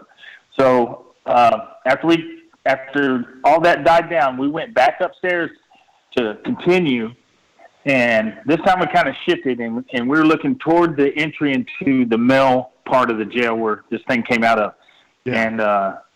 And me and my partner James were beside each other. We're just kind of talking and kind of watching. And we had another guy in front of us. His name is Grady, and he was kneeling down in front of us. And we were sitting there talking, and by the time Grady stands up and starts moving backwards, and me and James at the same time put our arm up to stop him, and it was like, no, it's him again because Grady's still kneeling. So this dude came, and then we got the sulfur smell and everything else, and it was like, well, it's time to wrap it up. Oh my goodness! Oh, did you finish your story? Yeah. I didn't do that. That was rude. Gosh. That was so rude of him. Say, fuck you, KJ. Hey, everybody. So on 28th October, that's today. What the fuck? 2nd of November, we've got David Corlew from the Journey Home Project. The Journey Home Project is to continue to develop and produce video and television programming that raises awareness of the sacrifices made by the men and women who served in the military and utilize these assets in raising funds to help our returning military men and women. During service, they risk their lives to defend our freedom. When they come home, new challenges await as many soldiers need physical and mental healing while they regenerate back into society. After the wars in Afghanistan and Iraq, there are many stories to be told as deployment troops are making their journey home. These are stories that we all need to hear. November 3rd, Kevin and a model from Girls Gone Grunt is coming on. I don't know who she is. I hope she's a brunette. Kevin founded Girls Gone Grunt as a mission to grow in respect and appreciation for all the hardworking women of our country, whether they stay-at-home mom, businesswoman, nurse, or the role that women play vital to our everyday accomplishments, hard work, and patriotism. So they'll be on the show. Y'all stay tuned for all that. And we got some great shows. We got shows 7 days a week. And you can listen to us on Mixer, YouTube, Facebook, iTunes, the mobile app, WTFNationRadio.com. We're fucking everywhere. Go check out Greg at is it RIP Investigations? It's Research and Investigation of the Paranormal. Research and Investigation of the Paranormal. Go find them on Facebook. Go check their shit out. Y'all support them. We had a great show tonight, man. It was fun. I had a blast, brother. Dude, Thank you so much. It was a pleasure. It was an honor, and I wanted to, like Halloween's right around the corner, but I want to do this again. Yeah, man, we can do it anytime. Doesn't have to be Halloween. You're right. I got many more stories. Oh, dude, I want to know them all too. We're gonna get out of here. And hey, Pookie, you got anything to tell the whole world? Yeah, don't drink and drive. Don't beat your wives, and don't kick your dogs. And don't fuck with any girls with clear shoes. And if you got a dispute with another man, take it to the fucking wood line. Don't be a pussy. That's Saturday Night Savagery, and we're out. Bye, guys.